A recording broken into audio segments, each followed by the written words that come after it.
ইবনে ইসহাক বয়ান করেন, আবু জেহেল তার উটটাকে মাটিতে বসায় দিয়া এক দৌড়ে গিয়া নবীকে বুকের সঙ্গে জাপটে ধরে বললেন, বাবা তুমি যতই বাবা বাবা বলে কান্দ, তোমার বাবা কোনোদিন তোমাকে নিতে আসবে না, বরং আমি তোমাকে বাবার দরদ দিয়া আমার উটের পিঠে করে তোমার দাদা পর্যন্ত আমি তোমাকে পৌঁছায় দিব। আসলে তখন তার নাম কিন্তু আবু জেহেল ছিল না। যে সময় আল্লাহ রাসূলকে বুকে ধারণ করেছে, উটের পিঠে করে দাদার কাছে পৌঁছায় দিবে, সেই সময় তার নাম কিন্তু আবু জেহেল ছিল না। তার আসল নাম হচ্ছে উমর ইবনুল হিসাম। আবু জেহেলের আসল নাম কি? নামটা খেয়াল হবে। আল্লাহ নবী সবসময় দুটা উমরের জন্য আল্লাহর কাছে বলতেন, আল্লাহ এই দুইটা উমরকে যদি তুমি হেদায়েত দাও তাহলে ইসলাম প্রচারে আমার আর কোনো সমস্যা হবে না। কয় উমর? জোরে কোন কয় উমর? দুই উমর। একটা হলো উমর ইবনুল খাত্তাব আর একটা হলো উমর ইবনুল হিসাম।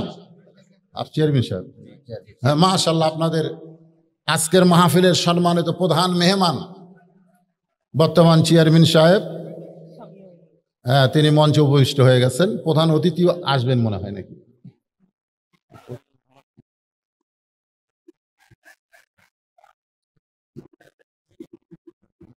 তো ভাইজান কি এখনই কিছু বলবেন না পরে? আমি যে কথা ধরছি এটা একটু শেষ করি। আচ্ছা, তো কি বলতেছিলাম যে আবু জেহেল, ওনার নাম কি? এই নামটা খেয়াল হবে। আমরা কিন্তু আমাদের ইমামের নাম জানি না, সবাইকে আবু হানিফা আবু হানিফা। আসলে কি আবু হানিফা? তাই অনেক কিছু আমাদের অজানা। আমরা বলি আবু হানিফা। আবু হানিফা কিন্তু তার নাম না, তার নাম হলো নোমান ইবনে সাবেত। তার নাম হচ্ছে নোমান ইবনে সাবেত। কোন তো আপনারা বাংলাদেশের শতকরা কত লোক জানে যে আমাদের ইমামের নাম নোমান ইবনে সাবেত? শতকরা দুই একজন আলেম ওলামা যারা, তারা জানে। আবু জেহেল সবাই জানে, কিন্তু ওর নাম যে উমর ইবনুল হিসাম, এটা আপনারা জানেন? জানেন না। আজকে এটা মুখস্থ রাখবেন। রাসূল সবসময় বলতেন, আল্লাহ এই দুইটা উমরকে তুমি হেদায়েত দাও আল্লাহ, তাহলে ইসলাম প্রচারে আমার খুব সহজ হবে। আল্লাহ নবীর দোয়া আল্লাহ কবুল করেছেন, তবে দুই উমরের জন্য করে নাই, এক উমরের জন্য করেছেন। ওমর ইবনুল খাত্তাব আল্লাহ নবীকে হত্যা করতে এসে মুসলমান হয়ে গেলে রাসূল বললেন, আল্লাহ আমি সব সময় আপনাকে দুই উমর হেদায়েতের জন্য দোয়া করতাম, আপনি একটা উমর হেদায়েত দিলেন, আর একটা উমর যে হেদায়েত পেল না। আল্লাহ বললেন, ইয়া রাসূলুল্লাহ দোয়া দিয়ে যদি সব কাজ হয়ে যায়, দোয়া দিয়ে যদি সব কাজ হয়ে যায়, তাহলে আপনি দাওয়াতে বন্ধ করে দিবেন। দোয়া দিয়া যদি সব হয়ে যায়। আজকে আমরা যদি খালি দোয়া দিয়া বলতাম, আল্লাহ বাংলাদেশের করোনা মুক্ত করো, বাংলাদেশ করোনা মুক্ত করো আল্লাহ, আমরা কি মৌলবীরা কম দোয়া করছি? ধরে খান দোয়া কি কম করছি? তারপরে সরকার কিন্তু বহু চেষ্টা নিয়েছে, বহু হাসপাতাল বাড়তি করা লাগছে। তার মানে কি বোঝা গেল? খালি দোয়া দিয়া হয় না, খালি দোয়া দিয়া নবীর সময় হয়নি। আল্লাহ বললেন যে আপনার দোয়া কবুল করে দুই উমর কি যদি হেদায়েত দেই, তাহলে দাওয়াতের রাস্তা বন্ধ হয়ে যাবে। তো একটা দোয়ার জন্যে আর একটা দাওয়াতের জন্যে, একটা দোয়া দিয়া কাম হয়েছে, উমর ইবনে খাত্তাব দোয়া দিয়ে কাম হয়েছে, জোরে কান সুবহানাল্লাহ। আর একটা হলো দাওয়াত। আল্লাহ রাসূল একবার না দুইবার না 400 বার, জোরে বলেন কতবার? 400 বার আবু জেহেলের কাছে কলেমার দাওয়াত নিয়ে গেলেন। প্রত্যেকবার আল্লাহর নবীকে গালমন্দ করে তাড়ায় দিছে, প্রত্যেকবার আল্লাহর নবীকে গাল মন্দ করে তাড়ায় দেয়। রাসূল বিরক্ত হয় না? রাসূল কি হয় না? কিন্তু আমরা বিরক্ত হই না? আমরা দাওয়াত একবার থেকে দুইবার দেই। আপনি বলেন চলো মসজিদে যাই, চলো মসজিদে যাই, লোকটা বলতে তুই নামাজ পড়েও যাবে, না পড়েও তাই, এরকম আছে না নাই? চলো মসজিদে যাই, লোকটা বলে তুই নামাজ পড়েও যাবে, না পড়েও তাই। আপনি মসজিদে গিয়ে বলতেছেন শয়তান, নামাজের কথা বলি, ও তো নামাজ পড়ে না।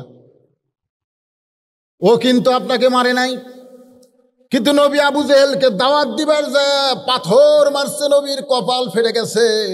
রক্ত বের হয়ে গেছে, এরপরেও আল্লাহর নবী দাওয়াত দেওয়া ছাড়ে নাই।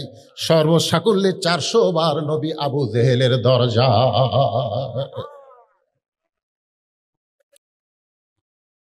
নবী মনে মনে কি যেন বলবেন, এমন সময় আল্লাহ কোরআনের আয়াত নাজিল করলেন, উদউ ইলা সাবিলি রাব্বিকা বিল হিকমা মাউইজাতিল লিল হাসানা। জোরে কান সুবহানাল্লাহ। ডাইরেক্ট যখন হচ্ছে না তখন আপনি হিকমতের সাথে কাজ করেন। প্রতিদিন বলতেছি, ভাই চেয়ারম্যান সাহেব চলেন মসজিদে যাই। চেয়ারম্যান বাদ দিলাম, চেয়ারম্যান করলাম না, আপনাদের মধ্যে একজনকে বলতেছি, চলো ভাই মসজিদে যাই। কই হুজুর আপনি নামাজ পড়েও তো, আমি না পড়েও তাই। আপনি নামাজ পড়ে কি ভালো আছেন, আর আমি নামাজ না পড়ে কদ্দুর খারাপ আপনি দেখান। আমার এক পানের দোকান আমাকে বলতেছে, হুজুর সামনে কাতারে যারা নামাজ পড়ে আমার খাতা দেখেন, 200 টাকা 300 টাকা করে পান খাচ্ছে, টাকা চালি কয় কে রে আমি মরছি, আমি মরছি, গরম হয়ে যায়। ওরা সামনে কাতার নামাজ পড়ে, আর একটা লোক বেনামাজি 10 টাকা বাকি খায় না। আমি তুলি ভাই 10 টাকা করে, না ভাই দিয়ে যায়, কখন মর্ম জানি না ভাই। আমার পানের দোকানদার, আমি বুঝলাম যে নামাজের চাইতে বেনামাজি ভালো। কি বুঝতেছেন? আজকাল অনেক নামাজি আছে বেনামাজির চাইতেও খারাপ। জোরে কোন আছে না নাই? এই জন্য আল্লাহ কোরআনে বলেন, ফাওয়াইলুল লিল মুসাল্লিন আল্লাযীনা হুম আন সালাতিহিম সাহুন আল্লাযীনা হুম ইরাউন ওয়া ইয়ামনাউনাল মাউন। আল্লাহু আকবার। আল্লাহ বলেছেন, ইন্নাস সালাতা তানহানিল ফাহশাই ওয়াল মুনকার। একমাত্র নামাজই পারে মানুষকে যাবতীয় খারাপি থেকে বাঁচায় দিতে। অথচ নামাজ পড়ে, নামাজ পড়ার পরেও অন্যায় করে, এরকম নামাজে আছে না নাই? এই জন্যই তো বেগম মমতাজ, এই যে বর্তমানে এমপি, একটা গান গাইছে, আগে করো রে মন আখেরের কাজ, ধ্যান যুগে হয় দিলের নামাজ, ও তোমার পাঞ্জে গানা নামাজ পড়া লাগবে না। আল্লাহ কয় নামাজের জোরে ফায়েশা যাবে দূরে, পাক কোরআনে রয়াছে ঘোষণা। এখন আকাম কুকাম নামাজ রোজা একসাথে বান্দিয়া বোঝা, জাহান্নামে দিয়াছ রওয়ানা। আজ কেন আল্লাহর সালাত ধরতে পারলা না? নামাজ পড়ার কথা কোরআনে কোনো জায়গায় নাই। নামাজ ধরার কথা আছে, নামাজ কায়েমের কথা আছে। জোরে বলেন কথা ঠিক কিনা?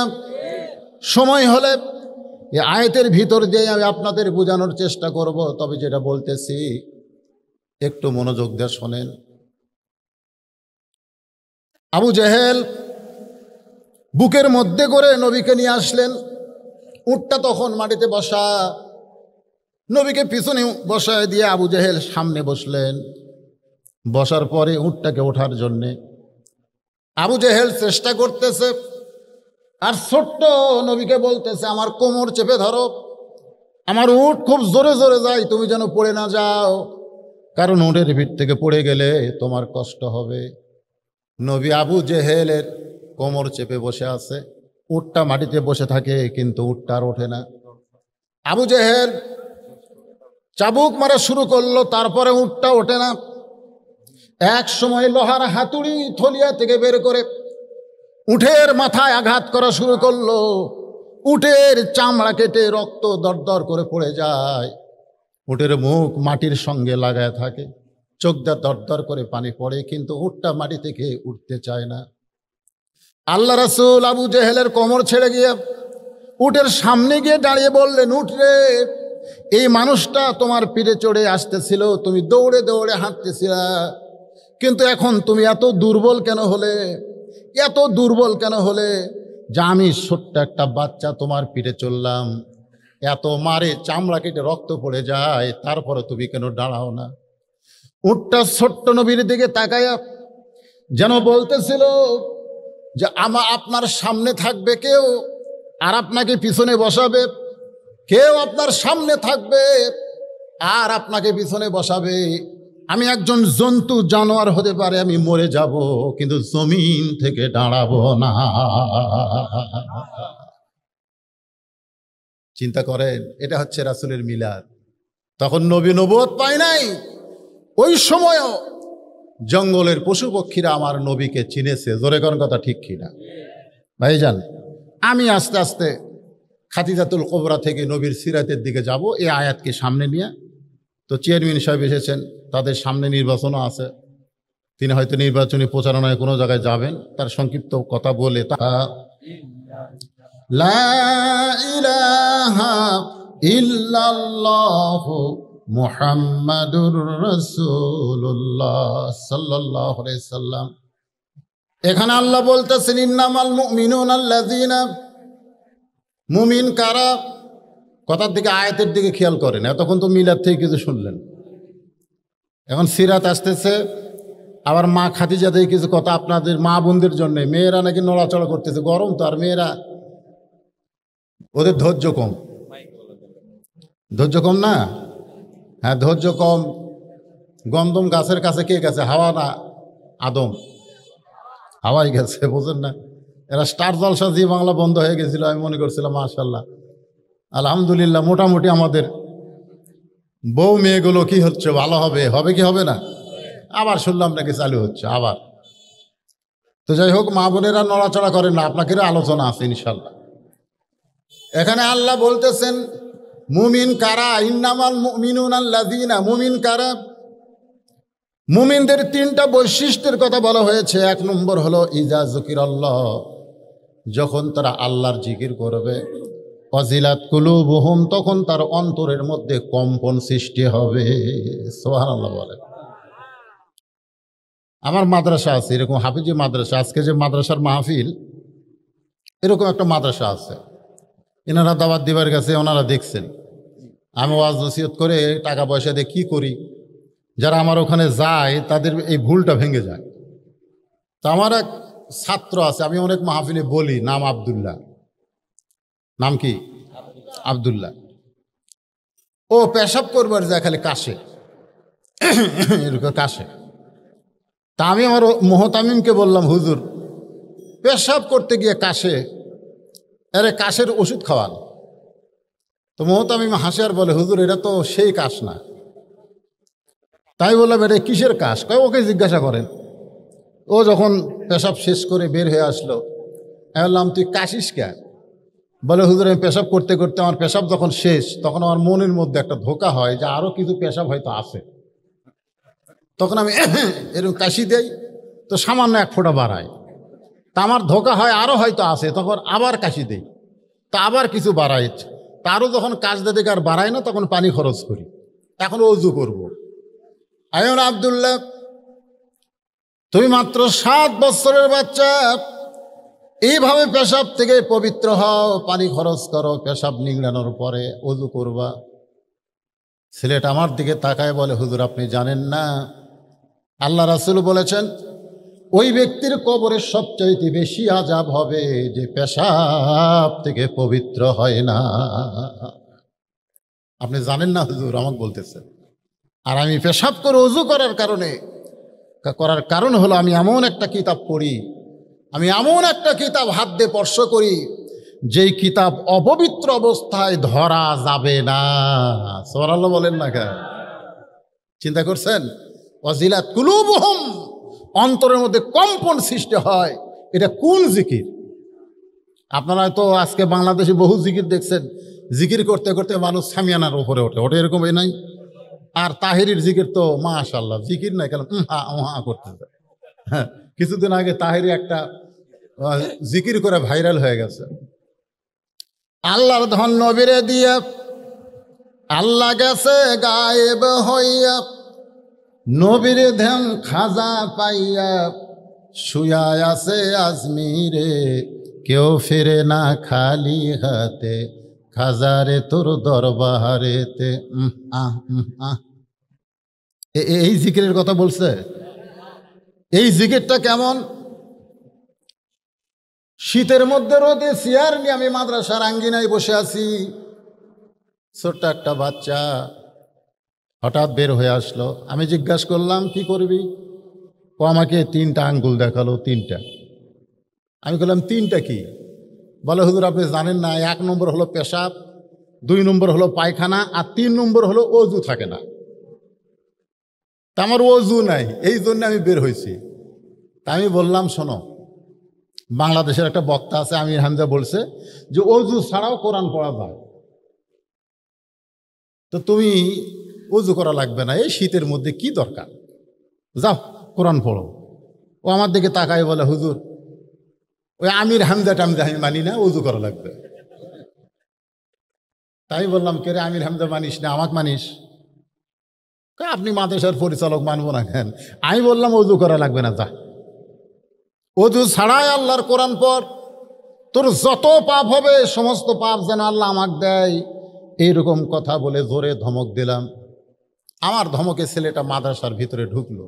যেই মাদ্রাসার মধ্যে ঢুকলো, আমি চিন্তা করলাম যে ও কি যায় কোরআন পড়তিছে, এটা দেখার জন্য তো সরাসরি দরজার যাওয়া যায় না। আমি জানলার ফাঁক দিয়ে তাকায় দেখি ও দরজার কিনারায় লুকে আছে।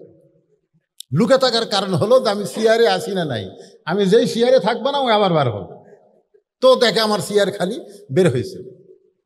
বের হয়ে আমি ঘুরে এসে, এই, ও তখন বলতে যে হুজুর দরকার হলে আমি মাদ্রাসা ছেড়ে যাব, কিন্তু অজু ছাড়া আল্লাহর কোরআন আমি ধরব। তখন আমি বুঝতে বললাম, অজিলাত কুলুবুহুম, অন্তরের মধ্যে কম্পন সৃষ্টি করে সেই জিকির, সেই জিকিরটার নামই হচ্ছে আল্লাহর কোরআন।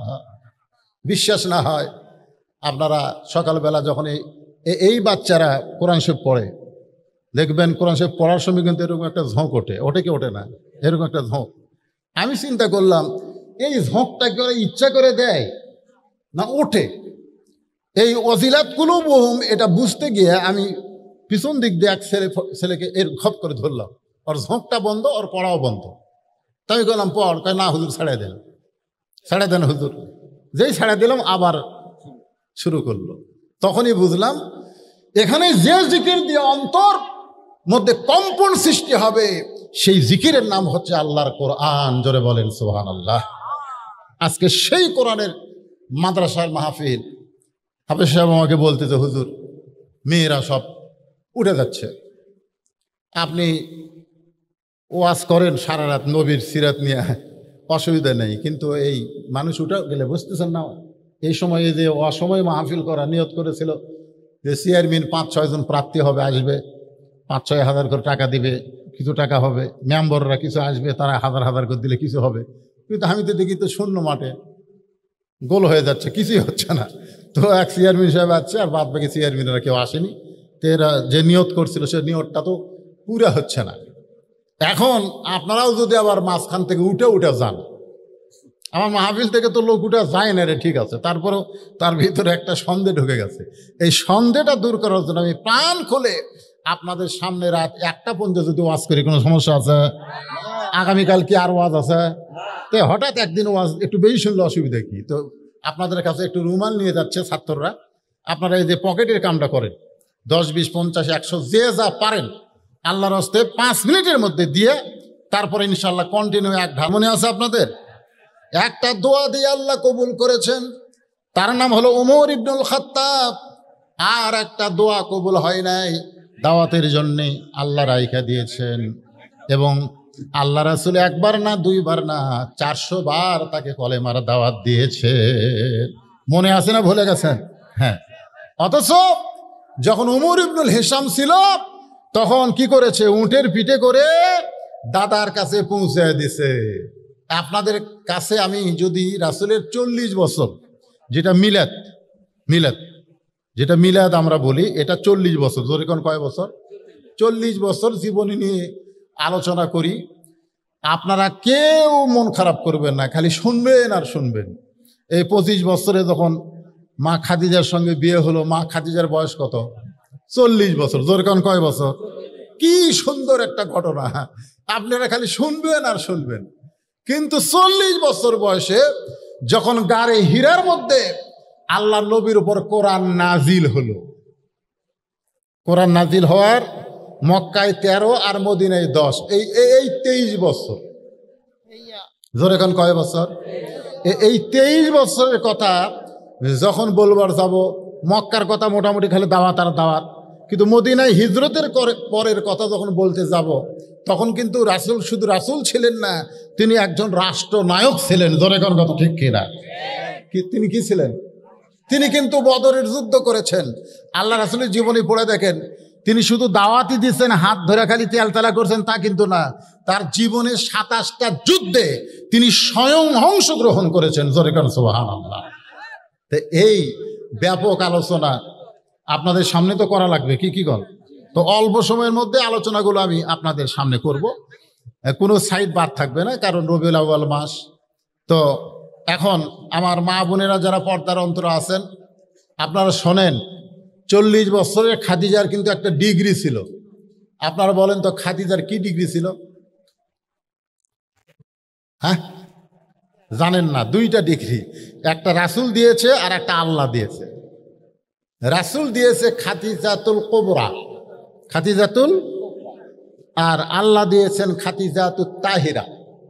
খাদিজাতুত তাহিরা, খাদিজা হচ্ছে পবিত্র নারী। জোরে কোন সুবহানাল্লাহ। আমার মায়েরা বোনেরা যারা পর্দার অন্তর আছেন, একটু খাদিজার জীবন থেকে শোনেন, কারণ খাদিজা একজন ভালো মহিলা ছিল বলে আল্লাহ তার পেট থেকে মা ফাতেমাকে দুনিয়াতে পাঠাইছেন, যেই ফাতেমা হলো নারীদের জান্নাতীদের সরদার। একটু ইশারা দিলাম। 25 বছর বয়সে খাদিজার সঙ্গে নবীর বিয়ে হচ্ছে। কিভাবে বিয়ে হলো? খাদিজা হচ্ছে মক্কার সবচাইতে ধনী। গোটা মক্কা শহরে, গোটা মক্কা এলাকায় এত বড় ধনবতী কেউ ছিল না। বলেন সুবহানাল্লাহ। একদিন বেলকুনিতে বসে আছেন, হঠাৎ তিনি দেখতে পাচ্ছেন যে একটা ঘরের ভিতরে তার রাখালগুলো সব দুপুর বেলায় ঘুম পাড়তেছে। খাদিজাতুল কুবরা চমকে গেলেন। হাজার হাজার উট দুম্বা বাদ দিয়া রাখালগুলো দুপুর বেলায় ঘরের মধ্যে আরাম করে। তিনি রাখালের সর্দারকে ডাক দিলেন। রাখালের সর্দারকে রাগাত্ম স্বরে জিজ্ঞাসা করলেন, আমার হাজার হাজার উট দুম্বা বাদ দিয়া তোমরা দুপুর বেলায় ঘরের মধ্যে আরাম করো, উট দুম্বাগুলোর খবর কি?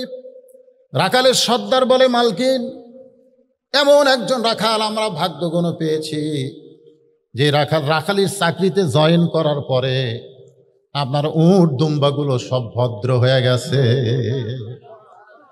রাখাল যদি শাহাদত আঙ্গুলি তুলে বলে, উটগুলো খাও, দুম্বাগুলো খাও, তখন খাওয়া শুরু করে। যখন শাহাদত আঙ্গুল তুলে বলে খাওয়া বন্ধ করো, তখন খাওয়া বন্ধ করে।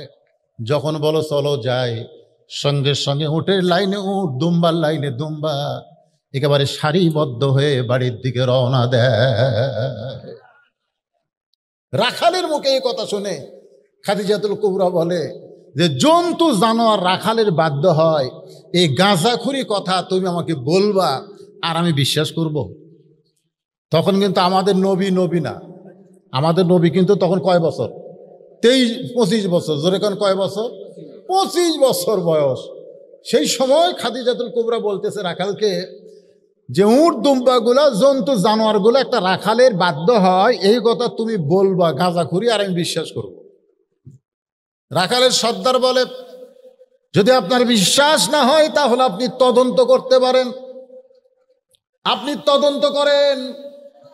রাখালের সর্দারের কথায় খাদিজাতুল কুবরা তদন্ত করতে গিয়ে দেখে উট দুম্বাগুলো সব খাওয়া দাওয়ায় ব্যস্ত, কিন্তু রাখাল দাঁড়িয়ে আছে। রাখালের চেহারার মধ্যে রোদের কোনো চিহ্ন নাই।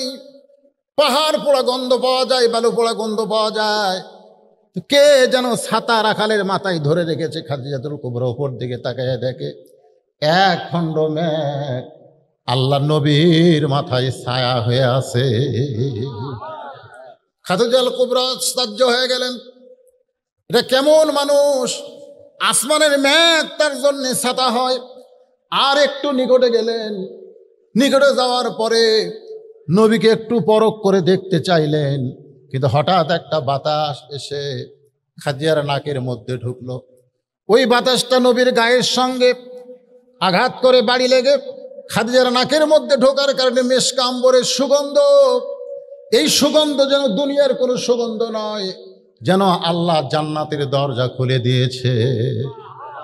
40 বছরের বিধবা বয়স্ক নারী খাদিজা এক দৌড়ে বাড়ির মধ্যে এসে দরজা বন্ধ করে দিলেন।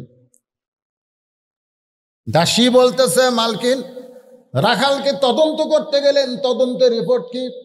তদন্তের তো একটা রিপোর্ট আছে না নাই? খাদিজা ঘরের ভিতর থেকে বলতেছে, তদন্তের রিপোর্ট হলো রাখালের চাকরিকে আমি ক্যান্সেল করে দিলাম, আমি রাখালের চাকরি ক্যান্সেল করে দিলাম। দাসী মূর্খ মানুষ আশ্চর্য হয়ে গেল, এমন খারাপ কিছু হয়তো দেখেছে যার কারণে চাকরি ক্যান্সেল হয়ে গেল। চলে গেল আবু তালেবের কাছে, নবীর চাচার কাছে গিয়ে বলতেছে, মুরব্বী কেমনভাবে মানুষ করেছেন আপনার ভাতিজাকে, আজকে রাখালির চাকরি খাদিজা ক্যান্সেল করে দিয়েছে। আবু তালেব চমকে গেল যে আমার ভাতিজা হতে পারে, কিন্তু তার চরিত্রের মধ্যে এমন কিছু নাই যেইটার কারণে তার চাকরি ক্যান্সেল হবে। তিনি মা খাদিজার কাছে এসে দেখেন খাদিজা সুন্দর করে একটা চেয়ার সাজায় বলতেছে, চাচা মেহেরবানি করে আপনি চেয়ারে বসেন। আবু তালেব বলতেছে, আমার ভাতিজার অপরাধ কি? আমার ভাতিজার কোন দোষের রাখালির চাকরি ক্যান্সেল হলো? খাদিজা বলতেছে, রাখালির চাকরি ক্যান্সেল করার কারণ হলো এখন থেকে আপনার ভাতিজা আমার স্বামী হিসাবে বরণ করে নিরা। খাদিজাতুল কুবরা নবীকে স্বামী হিসাবে বরণ করার পরে মক্কার কাফেরেরা খাদিজার জন্য দুর্নাম শুরু করলো। অনেক নেতারা কিন্তু খাদিজাকে বিয়ের প্রস্তাব দিয়েছিল, এমনকি আবু জেহেল, আবু সুফিয়ান, মক্কার বড় বড় যত নেতা ছিল সবাই খাদিজাকে বিয়ের প্রস্তাব দিয়েছিল, কারণ খাদিজা মক্কার সবচাইতে ধনবতী রমণী। ওই নেতাদের প্রস্তাব উপেক্ষা করে অনাথ এতিম একটা রাখালকে খাদিজা বিয়ে করেছে। গোটা মক্কার কাফেরেরা তারা বলা বলি শুরু করেছে, খাদিজা পাগলি হয়ে গেছে, খাদিজা ঠকে গেছে, খাদিজাকে আবু তালেব ঠকাইছে। এরকম কথা যখন বারবার বলে, আবু তালেব একদিন খাদিজার কাছে বললেন, মা তুমি নিজের ইচ্ছায় আমার এতিমরে বিয়ে করলে, কিন্তু মক্কার লোকেরা বলা বলি করতেছে তুমি ঠকে গেছো, তুমি পাগলি হয়ে গেছো, আমি নাকি তোমারে ঠকাইছি। আবু তালেব দিকে তাকায় আবু খাদিজা বলতেছে, চাচা তাহলে মক্কার নেতাদেরকে একদিন আমার বাড়িতে দাওয়াত দেন। আবু তালেব নির্দিষ্ট তারিখে নেতাদেরকে খাদিজার বাড়িতে দাওয়াত দেওয়া হলো। সমস্ত নেতাদের সামনে খাদিজা বসে বলতেছে, ও নেতারা তোমরা নাকি বলা বলি করো আমি আব্দুল্লাহর এতিম পোলাকে বিয়ে করে ঠকে গেছি, আমি নাকি পাগলি হয়ে গেছি। আবু জেহেল বলতেছে, বলেছি তো 100 বার বলবো, কারণ আমাদের মতো নেতা খেতা বাদ দিয়া তুমি সাধারণ একজন রাখাল গরিব এতিমকে বিয়ে করলে কেন? খাদিজা বলতেছে, আমি তোমাদেরকে 3টা প্রশ্ন করব, তোমরা উত্তর দাও। 1 নম্বর প্রশ্ন হলো, তোমরা বলো তো আব্দুল্লাহর এতিম পোলা যে গরিব ছেলেটাকে আমি স্বামী হিসাবে গ্রহণ করেছি, তার বংশের দাম বেশি না আমার বংশের দাম বেশি? মক্কার সমস্ত নেতারা আশ্চর্য হয়ে গেল, সবাই মাথা নিচু করে আছে। খাদিজাতুল কুবরা বলতেছে, আমার 1 নম্বর প্রশ্ন বলো তো তার বংশের দাম বেশি না আমার বংশের দাম বেশি? সমস্ত নেতা বলতেছে, বংশের দিক দিয়ে আব্দুল্লাহর এতিম পোলাই দামি, তোমার বংশের চাইতে তার বংশ উচ্চ বংশ।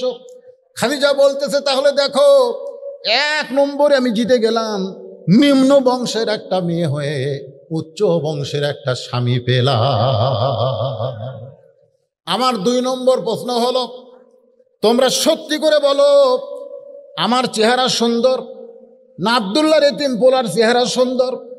তোমরা সত্যি করে বলবে। এই যে প্রশ্ন করলাম উত্তরটা কি একটু চিন্তা করে দাও। সমস্ত নেতারা মাথা নিচু করে বসে আছে। খাদিজা বলতেছে, মাথা নিচু করে বসে থাকলে হবে না, উত্তর দাও। আবু জেহেল বলতেছে, খাদিজা তোমার চেহারার কথা কি বলবো, কারণ তোমার 40 বছর বয়স, তুমি বিধবা, দুনিয়ার এমন কোন পুরুষ মানুষ আজ পর্যন্ত আমি নিজের চোখে দেখি নাই যে আব্দুল্লাহর এতিম পোলার চাইতে সুন্দর হতে পারে। আমার মনে হয় গোটা পৃথিবীর ভিতরে আব্দুল্লাহর এতিম পোলা সব চাইতে সুন্দর মানুষ। খাদিজা বলতেছে, তোমরা বলতেছো আমি ঠকে গিয়েছি, এখন বলো তো আমি একজন কম সুন্দরী মেয়ে মানুষ, দুনিয়ার সর্বশ্রেষ্ঠ সুন্দর একজন স্বামী পেলাম, এই হিসাবে আমি জিতে গেলাম না ঠকে গিয়েছি? আমার 3 নম্বর প্রশ্ন হলো, আমি এখন তোমাদের কাছে বলবো, আমার বয়স বেশি না আব্দুল্লাহর এতিম পোলার বয়স বেশি? সমস্ত নেতারা বলতেছে তোমার বয়স হলো 40 বছর, আর আব্দুল এতিম পোলার বয়স হলো মাত্র 25 বছর। খাদিজা বলে, দেখো 40 বছরের একটা বিধবা নারী হয়ে 25 বছরের একটা যুবক স্বামী পেয়ে গেলাম, এখন বলো তো আমি ঠকলাম না আব্দুল্লাহর এতিম পোলা ঠকলো? সমস্ত নেতারা বলতেছে চলো যাই, চলো যাই। আসলে খাদিজা ঠকে নাই, খাদিজা জিতে গেছে। জোরে কোন সুবহানাল্লাহ। সেই খাদিজার পেট থেকে আল্লাহ নবীর মাধ্যমে 60টা সন্তান আল্লাহ দুনিয়াতে দান করেছেন। ওই 25 বছরের যুবক 40 বছরের মহিলাকে বিয়ে করার পরে আল্লাহ তার পেট থেকে 60টা সন্তান দিয়েছে। তার মধ্যে 3টা হলো ছেলে আর 4টা হলো মেয়ে। 3টা ছেলে তৈয়ব তাহের, আর একটা হলো কাশেম, আর একটা হলো কাশেম। রাসূলের সর্বসাকুল্যে ছেলে হচ্ছে 4টা। ধরে কোন কয়টা? 4টা ছেলে, একটা হলো তৈয়ব, একটা তাহের, একটা কাসেম। এই 3টা ছেলে মা খাদিজার পেট থেকে হয়েছে। আর একটা ছেলের নাম হলো ইব্রাহিম, এই ইব্রাহিমটা হয়েছে মারিয়া কিপ্তিয়ার পেট থেকে। আর মা খাদিজার পেট থেকে 4টা কন্যা সন্তান হয়েছে। একটা হলো কুলসুমা, একটা হলো জয়নাব, একটা হলো রোকেয়া, আর একটা হলো খাতুনে জান্নাত ফাতেমা তো জোহরা। জোরে কান সুবহানাল্লাহ। আল্লাহ রাসূলের মিলাদ নিয়ে আমি কিছুক্ষণ আপনাদের সামনে আলোচনা করলাম। আল্লাহ রাসূল এক সময় হীরা গুহার মধ্যে ঢুকলেন। আল্লাহ পাক আমাকে কয়েকবার ওই গুহার মধ্যে যাওয়ার তৌফিক দিয়েছেন। আশ্চর্য হবেন, ওই গাড়ি হীরার মধ্যে নবী একাধারে 3.5 বছর পর্যন্ত সাধনা করেছে। ধরে কান সুবহানাল্লাহ। 3.5 বছর পর্যন্ত নবী এক জায়গায় ছিলেন, যে পাহাড়টা মাটি থেকে 2600 ফুট উপরে ওই গর্ত। যারা হজ করতে গেছেন, গাড়ি হীরা যারা দেখছেন, আমাদের মতো মানুষ এখন তো সিঁড়ি আছে, এই সিঁড়ি দিয়ে উঠতে উঠতে 2 লিটার পানি পান করা লাগে, কিন্তু তখন সিঁড়ি ছিল না। দৈনিক 2 বার মা খাদিজাতুল কুবরা আল্লাহর নবীর কাছে খাবার নিয়ে যাইতেন। বলেন সুবহানাল্লাহ। 3.5 বছর নবী সেই গাড়ি হীরার মধ্যে সাধনা করলেন। সাধনা করার পরে নবীর বয়স যখন 40 হয়ে গেল, দুনিয়ার বয়সের কথা বলতেছি আমি, কিন্তু দুনিয়ার বয়সের কথা বলতেছি। আসলে আমাদের নবীর বয়স কত, এটা নবী কিন্তু একদিন আজরাইলকে, আপনি জিবরাইলকে জিজ্ঞেস করেছিলেন, এটা হাদিসের মধ্যে রয়েছে। মানে আল্লাহ রাসূল ঘরের মধ্যে আছেন, ইতিমধ্যে ফেরেশতা জিবরাইল তো দাহিয়াতুল কালবি মানুষের সুরতে নবীর কাছে আসতেন, এসে সালাম দিলেন, আসসালামু আলাইকুম ইয়া রাসূলুল্লাহ, আমি একটা আপনার কাছে যেতে চাই। তো তখন আল্লাহ রাসূল ফাতেমাকে বললেন, তোমার চাচা এসেছে, দরজাটা খুলে দাও। চাচা বাপের কি কি ভাই? না না, বাপের চাচা কাক কয়? ছোট ভাই না বড় ভাই? বড় ভাই চাচা কয়। আপনাকে জায়গায় মনে হয় বড় বড় জেঠা হয়, বড়গুলো জেঠা কয়। আচ্ছা, চাচা আইসে, দরজা খুলে দাও। তো মা ফাতেমা গিয়ে দরজা খুলে দিলেন। জিবরিল আমিন নবীর কাছে এসে মুখ ভার। আল্লাহ রাসূল জিবরাইল থেকে তাকায় বললেন, মুখটা ভার করে বসে আছো কেন? বলেন, ইয়া রাসূলুল্লাহ, কেউ না জানলে আপনি তো জানেন আমি জিবরাইল, আপনি তো জানেন আমি জিবরাইল। বাবা আদম থেকে আপনি পর্যন্ত যত নবী দুনিয়াতে আইছে, আমি সকলের কাছে আল্লাহর কাছ থেকে ওহী নিয়ে নাজিল হয়েছি। সে আদম থেকে শুরু করে আপনি পর্যন্ত সব নবীর কাছে আমি আল্লাহর ওহী নিয়ে আসি, তাহলে আমি চাচা কিভাবে হই? আল্লাহ রাসূল বললেন, জিবরাইল তোমার বয়স কত? ফেরেশতা জিবরাইল বললেন, ইয়া রাসূলুল্লাহ, আল্লাহ আমাকে সৃষ্টি করেছেন, আমার বয়স আমি হিসাব করে বলতে পারবো না। তবে পূর্ব গগনে, পূর্ব আকাশে আমি একটা তারকা দেখতাম, একবার দেখার পর 70,000 বছর আর দেখতে পেতাম না। একবার সেই তারকা যদি দেখতাম 70,000 বছর আর সেই তারকা আমি দেখতে পেতাম না। আবার দেখতাম 70,000 বছর পর। এভাবে আমি 70 বার ওই তারকা দেখেছি। কিন্তু এখন 70,000 বছর হয়ে গেল, আর তারকা আসমানে উদয় হয় না। আল্লাহ রাসূল মুস্কি হাসিতে বললেন, জিবরাইল, যে তারকাকে তুমি ৭০,০০০ বছর পর পর ৭০ বার দেখেছো, সেই তারকা আর কেমনে দেখতে পাবে? কারণ সেই তারকাই হলাম আমি, মুহাম্মাদুর রাসূলুল্লাহ। লিল্লাহি তাকবীর।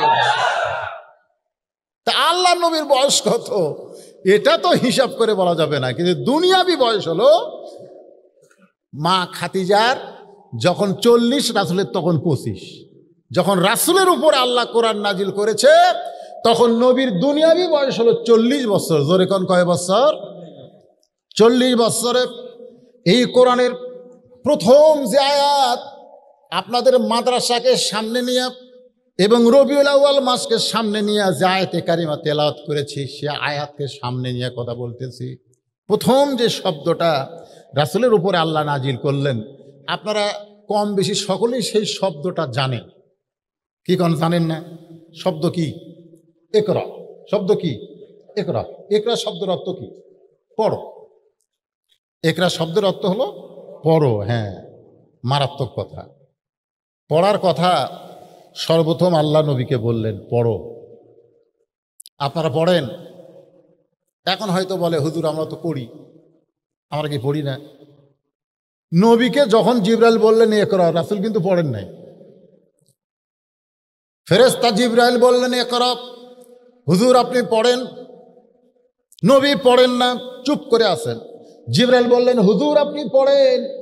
আল্লাহ রাসূল পড়েন না। ফেরেশতা জিবরাইল বলতেছে, ইয়া রাসূলুল্লাহ, আমি আপনাকে ইকরা বলি, ইকরা দিয়ে শুরু করবেন, পড়েন না কেন? আল্লাহ রাসূল বললেন, জিবরাইল তুমি পড়তে বললি আমি পড়ব, তুমি পড়তে বললি আমি পড়ব। এমন ছাত্র আমি না, আগে জানতে হবে কি পড়ব, কি জন্যে পড়ব, পড়ার বিষয় কি এটা আগে জানবো। জোরে কর সুবহানাল্লাহ। খালি পড়তে বললি ক খ গ ঘ, পড়তে বললি ABCD পড়ব? মুসলমানের সন্তান,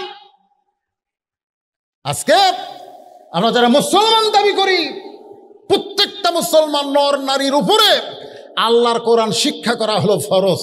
জোরে কোন কথা ঠিক কিনা? এটা ফরজ। এটা কি ফরজ? অনেকে বলবেন, হুজুর 5 ওয়াক্ত নামাজ পড়াও ফরজ, জানাজার নামাজ পড়াও ফরজ। কি কন? 5 ওয়াক্ত নামাজ পড়াও ফরজ, জানাজার নামাজও কি ফরজ না? তো জানাজার নামাজ কি ফরজ? ফরজে কিফায়া। তা আপনারা এখন কি মনে করতেছেন, এই কোরআন শরীফ পড়া ফরজে কিফায়া? ফরজে কিফায়া যে গ্রামের কয়েকটা গরিব গরিব ছেলে কোরআন পড়বে, ওরা এই গরিবেরাই সব কোরআনের হাফেজ হবে, বছর অন্তর কোরআনের মাহফিল হবে, ওদের মাথায় পাগড়ি দেওয়া হবে। আশ্চর্য ধরনের দেশ বাংলাদেশ, যেই দেশের চেয়ারম্যানের ছেলে, এমপির ছেলে, মন্ত্রীর ছেলে, সচিবের ছেলে, ইঞ্জিনিয়ার ডাক্তারের ছেলে কোরআনের হাফেজ হতে পারে না। কোরআনের হাফেজ হয় গরিব গুরবার ছেলে। জোরে কোনো কথা ঠিক কিনা? ওদের ধারণা মোল্লার দৌড় হলো মসজিদ পর্যন্ত। একটা মৌলবি মসজিদে যাবে, মসজিদে যায়, তাও তো মসজিদে এখন আবার ইচ্ছা মতো আপনি বক্তব্য দিতে পারবেন না। বক্তব্য দিবার গেলেও রেকর্ডিং হবে, কারণ মোল্লার দৌড় মসজিদ পর্যন্ত। মোল্লারা মসজিদে গিয়া নামাজ পড়াবে, এছাড়া মোল্লাদের কি করবে? 4 কাম, বিয়ে শাদী পড়াবে, মরে গেলে জানাজা করবে, দোয়া দরুদ করবে, এছাড়া তার মৌলবীর কোনো কাম নাই। এজন্যে ব্যাকরণের বাগধারায় গোলাম সাকলাইন এক নাস্তিক, উনি আবার লেখছে মোল্লার দৌড় মসজিদ পর্যন্ত। কিন্তু এখনকার মোল্লার আবার সংসদে যাবার চায়। যেরকম কোথায় যাবার চায়? এই সংসদে যেদিন থেকে মোল্লারা যাবার চায়, সেদিন থেকে মোল্লাদের উপরে বাতিল যারা তারা শত্রু হয়ে গেছে। জোরে কর কথা ঠিক কিনা? মোল্লা খালি মসজিদ আর মাদ্রাসা নিয়ে থাকবে। এই 2 জায়গার মধ্যে মৌলবি থাকলে একটা মৌলবির বিরুদ্ধে কেউ নেই। কিন্তু এই 2টা বাদ দিয়া ওরা আবার গরম গরম ভাষণ দেয়, এরা আবার অন্যায়ের বিরুদ্ধে কথা বলে, এরা আবার ভাস্করের বিরুদ্ধে, বহু কিছুর বিরুদ্ধে। আর এগুলো বলিস করে এই মৌলবি, এই মৌলবি। এই যে কাজী ইব্রাহিম সাহেব 2 জুম্মা একটু গরম বক্তব্য দিয়েছে, ধরে নিয়ে যেত স্যার। কথাটা বুঝলেন না? তো এখন ব্যাপারটা হলো, আমি যে কথা বলতেছি, সিরাতে রাসূল, মিলাদে রাসূল, রবিউল আউয়াল মাস আমাকে তুলেই দিয়েছে রাত 10টার পর। এলাকার মধ্যে প্রথম মাহফিল। বিরক্ত হচ্ছেন আপনারা? একটু কিছু কথা শোনেন বাজা। তো যে যে কথা বলতেছিলাম, কোন কথায় আমি কিন্তু সব টার্গেট নেই কথা বলতেছি, আপনি একটু খেয়াল করবেন। একরা, একরা শব্দের অর্থ হলো পড়ো। তো এখন আপনি বাংলা পড়বেন, ইংরেজি পড়বেন, কি পড়বেন? এখানে যে একরার কথা বলা হয়েছে, আল্লাহ নবী যখন বললেন জিব্রাইল তুমি পড়তে বললি আমি পড়বো না, আগে জানতে হবে পড়ার ধরন কি।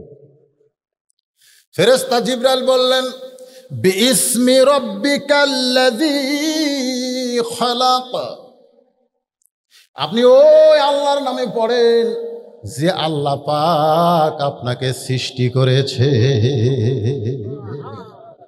আল্লাহ নবী বললেন আমার কোনো আপত্তি নেই, আমি কেবলমাত্র শুধুমাত্র আল্লাহর পড়াটাই পড়তে চাই। আমাদের বাংলাদেশে অনেকে বলে আমাদের নবী হলেন উম্মি নবী। উম্মি নবী, উম্মি মানে কি কয়? মূর্খ নবী। মূর্খ নবী, হ্যাঁ? অনেকে বলে, ওয়াজের রেকর্ডেও দেখবেন বক্তারা বলে নবী মূর্খ, অক্ষর জ্ঞানহীন। আরে পাগলা, নবী বলেছেন ইন্নী বুইস্তু মুআল্লিমান, নিশ্চয় আমি প্রেরিত হয়েছি শিক্ষক হিসাবে। জোরে কান সুবহানাল্লাহ। লিউতাম্মিমা মাকারিমাল আখলাক, আর আমার শিক্ষালয়ে যা ছাত্র হবে তারা চরিত্রের সার্টিফিকেটে গোল্ডেন এ প্লাস পাবে। মাদ্রাসার ছাত্ররা কোনোদিন জঙ্গি হয় না, মাদ্রাসার ছাত্ররা কোনোদিন নষ্ট হয় না, খারাপ হয় না, মাদ্রাসার ছাত্ররা কোনোদিন নিশাদ্রব্য নেয় না। জোরে বলেন কথা ঠিক কিনা? এক নম্বর হবে। রাসূল বলেছেন লিতাম্মিমা মাকারিমাল আখলাক, এদের চরিত্র দেখো, এরা কোনোদিন ছিনতাইকারী হয় না, এরা হিরোইন খায় না, এরা গাঁজা টানে না, এরা জঙ্গিলা, এরা হলো সবচাইতে ভালো মানুষ। ধরেগণ ঠিক কিনা? অথচ ওই যে বাতিলেরা কান গরম করে দিছে, এখন মাদ্রাসার উপরে নজর, হুজুরের উপরে নজর কেন? হ্যাঁ, আসেন তাহলে কি বুঝতেছেন? যেই কোরআনের মাহফিল আইছেন, আমি বলতেছি মুমিনদের বৈশিষ্ট্য হলো কয়টা? তিনটা। জোরে বলেন কয়টা? এক নম্বর হলো ইজা যুকিরাল্লাহু ওয়াজিলাত কুলুবুহুম, এক নম্বর বৈশিষ্ট্য হলো যখন তারা জিকির করবে, এই কোরআন শরীফ যখন যারা পড়বে তখন তাদের অন্তরের মধ্যে কম্পন সৃষ্টি হবে। দুই নম্বর বৈশিষ্ট্য হলো ওয়াইজা তুলিয়াত আলাইহিম আয়াতুহু জাদাতুহুম ঈমানা, তাদের ঈমান বাড়বে না কমবে? নবী নিচে আসলেন, গাড়ি হিরাই নাই তো, আর 5টা আয়াত নাজিল হয়েছে। নবী নিচে আসলেন, এসে বললেন জাম্বিলুনি, খাদিজাকে বললেন আমাকে কম্বল দিয়ে ঢাকে দাও, আমাকে কম্বল দিয়ে ঢাকে দাও। মা খাদিজা তার উরাতকে বালিশ বানায় দিয়ে নবীকে শোয়া দিয়ে কম্বল দিয়ে ঢেকে বললেন আপনি এরকম থরথর করে কাঁপতেছেন কেন? আল্লাহ রাসূল বললেন খাদিজা, বিশাল একটা দায়িত্ব আল্লাহ আমাকে অর্পণ করেছেন, বিশাল একটা দায়িত্ব অর্পণ করেছেন। বিশাল দায়িত্বটা কি শোনেন একটু মনোযোগ দিয়ে। রবিউল আউয়াল মাস, বিশাল দায়িত্ব কি? আমি কোরআন পড়বো, খতম দিব, প্রতি অক্ষরে 10টা করে নিগি পাবো, অসুবিধা তো নাই। আমি রমজান মাসে 3 খতম দেই, আমি প্রতিদিন সূরা ইয়াসিন পড়ি, সূরা মুলুক পড়ি, সূরা রহমান পড়ি, সূরা ওয়াকিয়া পড়ি, কোনো সমস্যা নাই। তাহলে রাসূল থরথর করে কাঁপেন কেন? কি জন্যে কাঁপেন? ওয়াইজা তুলিয়াত আলাইহিম আয়াতুহু জাদাতুহুম ঈমানান, তেলাওয়াত করলে ঈমান বেড়ে যাবে। কেমনে ঈমান বাড়বে? এই বিষয়টা মুসলমান হিসাবে আমাদের জানার দরকার আছে না নাই? আছে না নাই? আগডুম বাগডুম ঘোড়াডুম সাজে, ঢাক ঢোলক ঝাঁঝর বাজে, চলতে চলতে গেল ঢুলি, ঢুলি গেল কমলা ফুলি। এই মিথ্যা পড়ানোর পরে মাস গেলে 35,000 টাকা বেতন পায়, একতলা প্রাইমারি এখন 4 তলা হয়। 90% মুসলমানের দেশে একটা মুসলমান চেতে না, একটা মুসলমান চেতে না। কি আইরে আই টিয়ে নায়ে ভরা দিয়ে না নিয়ে গেল বোয়াল মাছে, তাই না দেখে ভোদর নাচে। ওরে ভোদর সরে যা, কি সব! আরে কেউ না হলেও তো আওয়ামী লীগ এই কবিতার বাদী হওয়া দরকার। এমন একটা খারাপ কবিতা, আইরে আই টিয়ে নায়ে ভরা দিয়ে না নিয়ে গেল বোয়াল মাছে। তো বোয়াল মাছ যদি নৌকালিয়া যায়, চেয়ারম্যান সাহেব কেমনে দাঁড়াবে? তোর ঘর কথা ঠিক কিনা? এমন একটা মিথ্যা কবিতা পড়াচ্ছে, আগডুম বাগডুম। একদম বাগডুম দুর্গা পূজার, জোরে কোন কথা ঠিক না, একদম বাগডুম। এইগুলো আমাদের ছোট ছোট মাসুম বাচ্চাদেরকে শিক্ষা দিচ্ছে, ওদেরকে মাস গেলে 35,000 টাকা বেতন দেয় এই সরকার। আর যারা ইকরা বিসমিকা ইকরা বিসমি রাব্বিকাল্লাযী খালাক, এই আল্লাহর কোরআন যারা শিক্ষা দিচ্ছে, সেই মাদ্রাসাগুলো ছায়া চিন্তা চলার লাগতেছে এই 90% মুসলমান দেশে। জোরে কর কথা ঠিক কিনা? আফসোস, আফসোস। আল্লাহ বললেন ওয়াইজা তুলিয়াত আলাইহিম আয়াতুহু যাদাতুহুম ঈমানা, তোমার ঈমান বেড়ে যাবে। ঈমান কেমনে বাড়বে? খালি বলছে করোনা ধরবে, মুখে মাস্ক পরো। ও দেখ ভাই পুরা আছে, অসুবিধা নাই, পরে আমার মসজিদের মধ্যে ঢুকতেছে, দরজা জাল্লাহ মাফতাহলি আবওয়াব রাহমাতিক, ডান পাও দিয়ে ঢুকতেছে, মুখত মাস্ক। আমি বললাম ভাইজান আপনি কি কোরআন পড়েন? বলে হুজুর পড়ি তো। আল্লাহ কোরআনে বলেছেন ফালিয়াবুদু রাব্বা হাযাল বাইত আল্লাযী আত'আমাহুম মিন জু'ইন ওয়া আমানাহুম মিন খাউফ। এর অর্থ কি? আপনি যে ডান পাও দিয়ে ঢুকলেন, আল্লাহ মাফতাহলি আবওয়াব রাহমাতিক বলতেছেন, আর কাতারে চিহ্ন দিয়েছেন যে 1.5 ফুট পর পর একজন করে দাঁড়ান, এর মধ্যে দাঁড়ান যাবে না, তো একটা লাল দাগ দিয়ে দিছে, ওটি একজন, এটি একজন, এটি একজন, আর মুকুট মাস্ক। তাহলে এই আয়াতের অর্থটা কি? ঈমান যে বাড়বে কোরআন তেলাওয়াতের কারণে, আয়াতের অর্থ কি? অর্থ তো আমি জানি না। তো এই সূরা কি আপনি পড়তে? তা পারি, এটা দিয়ে তো নামাজ পড়ি, এটা দিয়েই নামাজ পড়েন, মুখে মাস্ক পড়ছেন, 1.5 ফুট ফাঁক হয়ে দাঁড়াবেন, কিসের ভয়ে?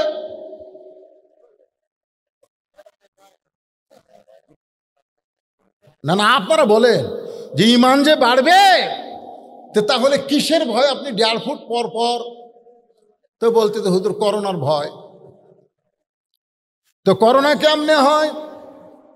বলে কাতার যদি সাফাসাফি করে দাঁড়ায়, এক ভাইয়ের দেহ থেকে আর এক ভাইয়ের করোনা হবে। করোনা কিন্তু ছোঁয়াচারও। আমি বললাম ভাইরে, যদি তুমি মুসলমান হও, তোমার যদি ঈমান থাকে, তাহলে করোনা ছোঁয়াচারক বলার সঙ্গে সঙ্গে তুমি বেঈমান হয়ে যাবে, বেঈমান হয়ে যাবে। আল্লাহ রাসূল বলেছেন ছোঁয়াচে বলে কোনো রোগ নাই। আচ্ছা, ছোঁয়াচে যদি রোগ হয় করোনা, তাহলে সর্বোত্তম যার করোনা হচ্ছে ওই কার সাথে ঘুরছে? না না, প্রথম যারা হচ্ছে, সবচাইতে বেশি সতর্ক হলো ডাক্তার। জোরে কোন কথা ঠিক কিনা? সবচাইতে বেশি সতর্ক ডাক্তার না? হাতে মুজিয়া, লাকে মুজিয়া, এত কিছু, তারপরে মরেনি। মরেনি। যমুনা ফিউচার পার্কের যিনি মালিক, তিনি করোনা যেদিন বাংলাদেশের নাম হয়েছে সেদিন থেকে কারোর সঙ্গে মিলামিশা করেনি, কথাবার্তা বলেনি, কোনো মানুষকে তার কাছে যাবার দেয়নি, অথচই করোনা হয়ে মরছে। অথচ বাংলাদেশের একটা ভ্যানওয়ালা কোনোদিন মুখে মাস্ক পরেনি, সারাদিন ঘুরেছে। একটা ফকির গোটা এলাকা ভিক্ষা করে খাচ্ছে, কোনোদিন করোনা ধরেনি। জোরে কোন কথা ঠিক কিনা? তো তাহলে কি হিসাবে সবচাইতে আগে এই ফকিরেরা মরা দরকার, এর ঘোরে বেশি। জোরে কোন কথা ঠিক কিনা? হায় হায়, ফকির ঘোরে রে, ই বাড়ি ও বাড়ি যায়, তো করোনা ধর না। আর যারা ঘর দরজা বন্ধ সব কিছু দিয়ে থাকে, ও কি যায় ধরছে। তার মানে কি?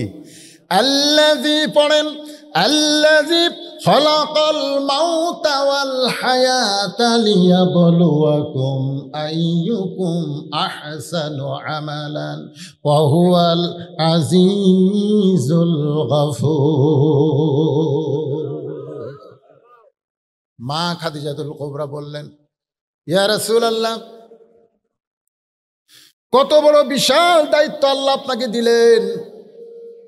আল্লাহ কোরআন কারিমের মধ্যেই বলে দিয়েছেন যে কোরআনের ওজন পাহাড় সহ্য করতে পারবে না, যে কোরআনের ভারত আসমান জমিন নিতে পারবে না, সেই মহা ওজনের কোরআন আল্লাহ আমার প্রতি নাজিল করেছে। এখন কোরআন মোতাবেক মানুষকে দাওয়াত দিতে হবে। ওয়ামান আহসানু قولا ممن دعا إلى الله وعمل صالحا وقال إنني من المسلمين।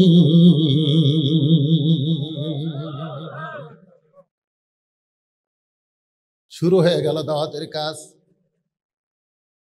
গভীর রাত্রে নবী আমার কলেমার দাওয়াত দেন। কলেমার দাওয়াতে মক্কার যত নেতা ছিল নেতাদের কাছে আগে নবী গেলেন, কিন্তু একটা নেতাও নবীর ডাকে সাড়া দিলেন না। কারণ নবী চিন্তা করলেন নেতাগুলো যদি ভালো হয়ে যায় তাহলে সাধারণ মানুষগুলো এমনি ভালো হয়ে যাবে। জোরে কোন কথা ঠিক কিনা? চেয়ারম্যান সাহেব যদি নামাজ পড়ে, ইউনিয়ন পরিষদের চেয়ারম্যান যদি নামাজ পড়ে, তাহলে অধীনস্থ মেম্বরেরাও কিন্তু নামাজ, জোরে কোন মুসলমান হলে পড়বে কি পড়বে না? চেয়ারম্যান নামাজ পড়লে চৌকিদার নামাজ পড়বে। চেয়ারম্যান যদি ভালো হয়ে যায় তার অধীনস্থ যারা তারা সবাই ভালো হয়ে যাবে। এই যে নবী নেতাদের কাছে কলেমার দাওয়াত নিয়ে গেলেন, নেতারা কলেমার দাওয়াত গ্রহণ করলেন না। আজও গোটা পৃথিবীতে নেতৃস্থানীয় মানুষ যদি ভালো হয়ে যেত তাহলে গোটা বাংলাদেশ গোটা পৃথিবী ভালো হয়ে যেত। জোরে কোন কথা ঠিক কিনা? বাজান কলেমার দাওয়াত দিলেন 13 বছর। এই 13 বছর ধরে নবীর সিরাত থেকে একটু শোনেন মনোযোগ দিয়া। মাত্র 323 জন মুসলমান হলো 13 বছর ধরে।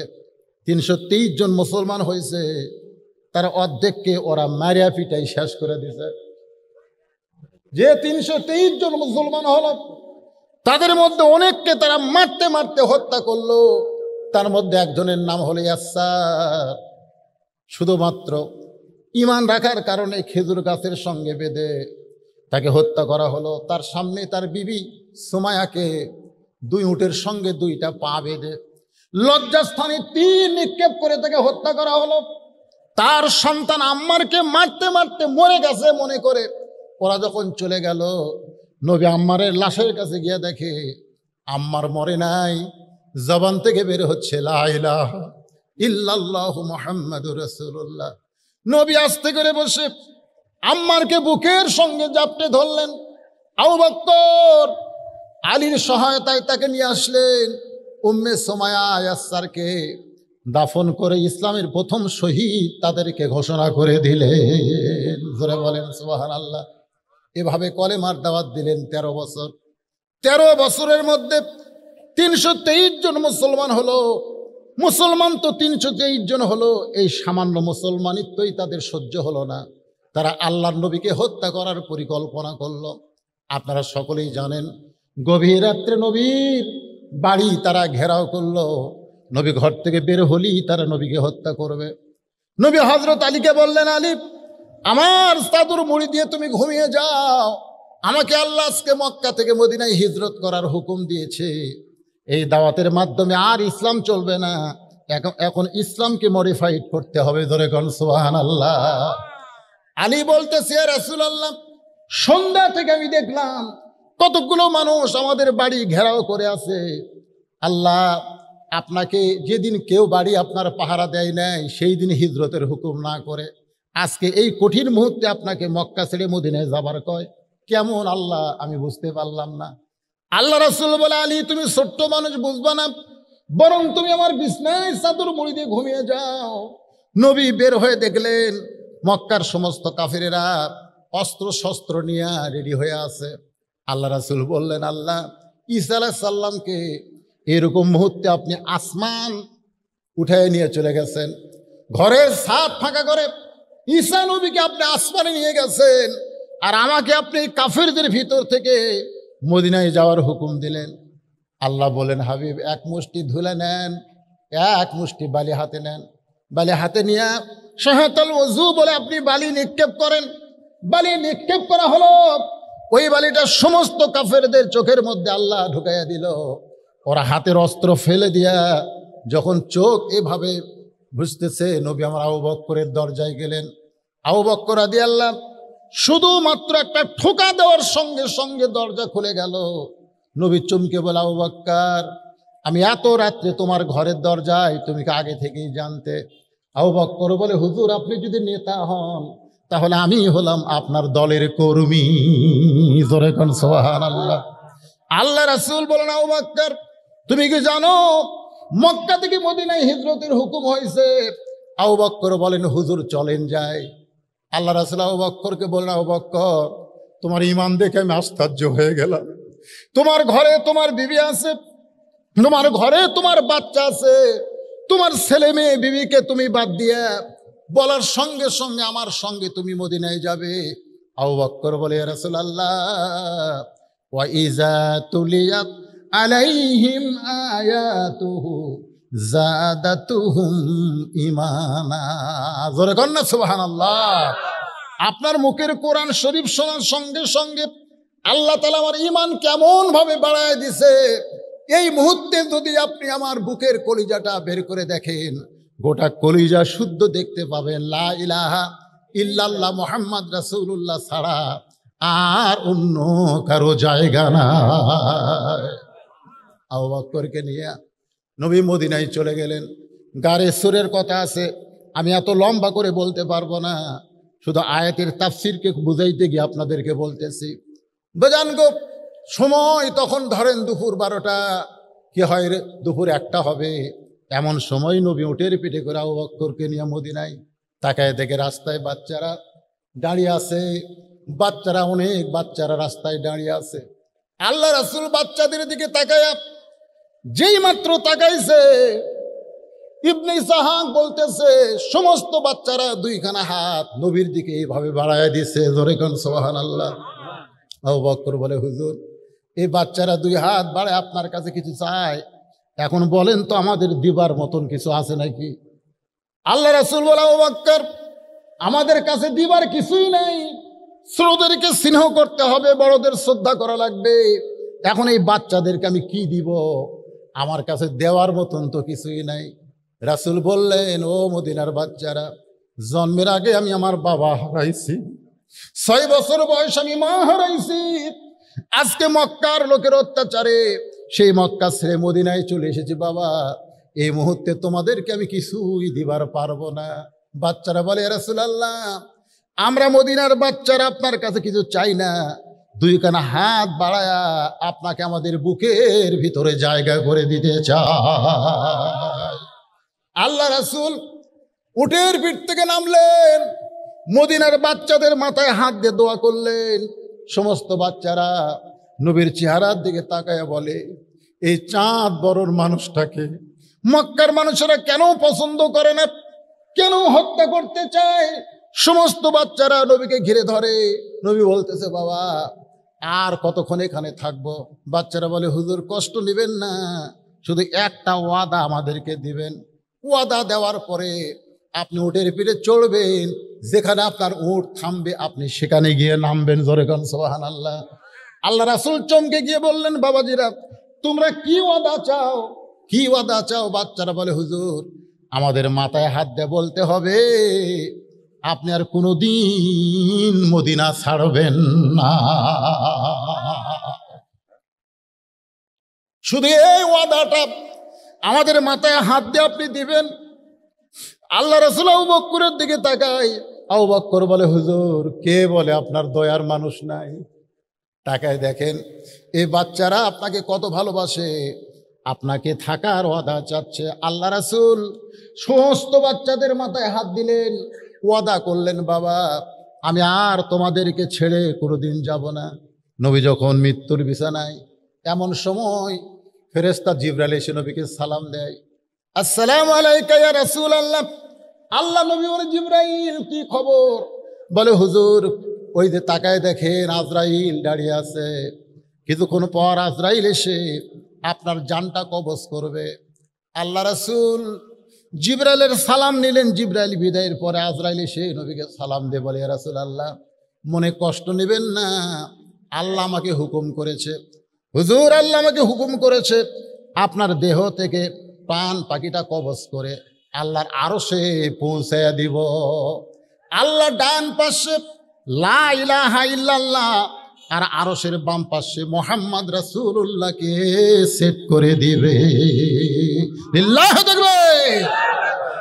আজকে বাংলাদেশে অনেক মসজিদে আমরা দেখি এক পাশে লা ইলাহা ইল্লাল্লাহ আছে না নাই, যেখানে আছে না নাই, আর এক পাশে কি মুহাম্মাদুর রাসূলুল্লাহ।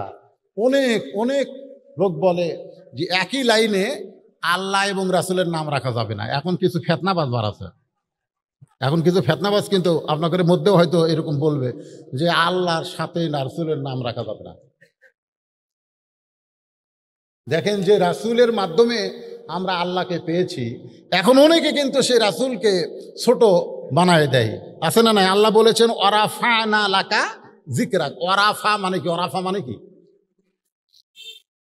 সবার উপরে আপনাকে আমি আসন দিয়েছি, ধরে কারণ সুবহানাল্লাহ, সবার উপরে। ওয়ারাফানা লাকা যিকরাক। তারপরে আল্লাহর রাসূলের চরিত্র সম্পর্কে আল্লাহ কি বললেন? কি বললেন? ওয়া ইন্নাকা লাআলা খুলুকিন আযীম। আল্লাহর একটা আজিম নামটা নবীর চরিত্রের সঙ্গে যোগ করে দিলেন, জোরে কারণ সুবহানাল্লাহ। ফেরেশতা আজরাইল বললেন, ইয়া রাসূলুল্লাহ, আপনার জানটা কবজ করে ওই আল্লাহর আরশে নিয়ে যাব হুজুর, আপনি যদি হুকুম দেন। নবী ছোট বাচ্চার মতন কান্না শুরু করে দিলেন। নবীর কান্না দেখে আজরাইল বলে, ইয়া রাসূলুল্লাহ, কান্দেন কেন? নবী বলতেছে, আজরাইল, মদিনার বাচ্চাদের মাথায় হাত দেওয়া আদা করেছি, আমি কোনোদিন মদিনা ছাড়বো না। আজকে আমার দেহ থেকে রুহুটা নিয়ে যদি আরশে যাও, তাহলে মদিনার বাচ্চাদের মাথায় হাত দেওয়া আদা করলাম, ওয়াদা খেলাফ হয়ে যাবে। আজরাইল বলে, আল্লাহ তাহলে কি করব? আল্লাহ বলতেছে, ও আজরাইল, তুমি জানো না আমি আল্লাহর চাইতেও নবী তার উম্মতকে বেশি ভালোবাসে। উম্মতের দরদি নবী দুনিয়া ছেড়ে যখন আসবে না, তাহলে শোনো, প্রত্যেকটা মুমিন বান্দার রুহুকে কবজ করে আমি ইল্লিন নামক জান্নাতের বাগানে জায়গা করে দেই। আর যারা কাফের বেঈমান তাদের জীবনটা কবজ করে সিজ্জিন নামক জাহান্নামের অতল তলদেশে ফেলে দেই। কিন্তু আমার নবীর রুহুটা কবজ করে নবীকে যখন রওজা মোবারকে দাফন করা হবে, ওই দাফন করার সাথে সাথে আবার দেহের মধ্যে রুহুটা ঢুকায়া দাও। লিল্লাহি তাকবীর। এই জন্যে আমাদের নবী হলো জিন্দা নবী, আমাদের নবী হলেন হায়াতুন নবী। যদি আমরা দরুদ পড়ি, আপনাদের এই ধর্মদাস গাতি সঙ্গে সঙ্গে একদল ফেরেশতা এই দরুদগুলো নবী রওজা মুবারকে জমা দিয়া দেয়। সুবহানাল্লাহ বলেন না কেন? হ্যাঁ, নবীর রওজায় জমা দিয়ে দেয়। আপনাদের কি মনে হয় মরা নবী না জেতা নবী? এই রবিউল আউয়াল মাসে কি চিন্তা করতেছেন? আসেন আয়াতের মুমিনদের 3 নম্বর বৈশিষ্ট্য হলো ওয়া আলা রাব্বিহিম ইয়াতাওয়াক্কালুন। এই এদি ছেলেবেলে চিল্লাই কেন? 1 নম্বর বৈশিষ্ট্য হলো ইজা যুকিরাল্লাহ ওয়াজিলাত কুলুবুহুম। মনে আছে না ভুলে গেছেন? 2 নম্বর বৈশিষ্ট্য হলো ওয়াইদা তুলিয়াত আলাইহিম আয়াতুহু জাদাতুহুম ঈমানান, ঈমান বাড়ার। আর 3 নম্বর বৈশিষ্ট্য হলো ওয়া আলা রাব্বিহিম ইয়াতাওয়াক্কালুন। ইয়াতাওয়াক্কালুন খুব খেয়াল করবেন।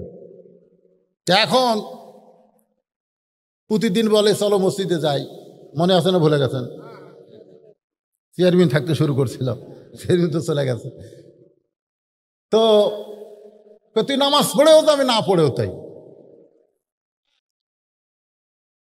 নামাজ পড়েও যায়, না পড়েও তাই।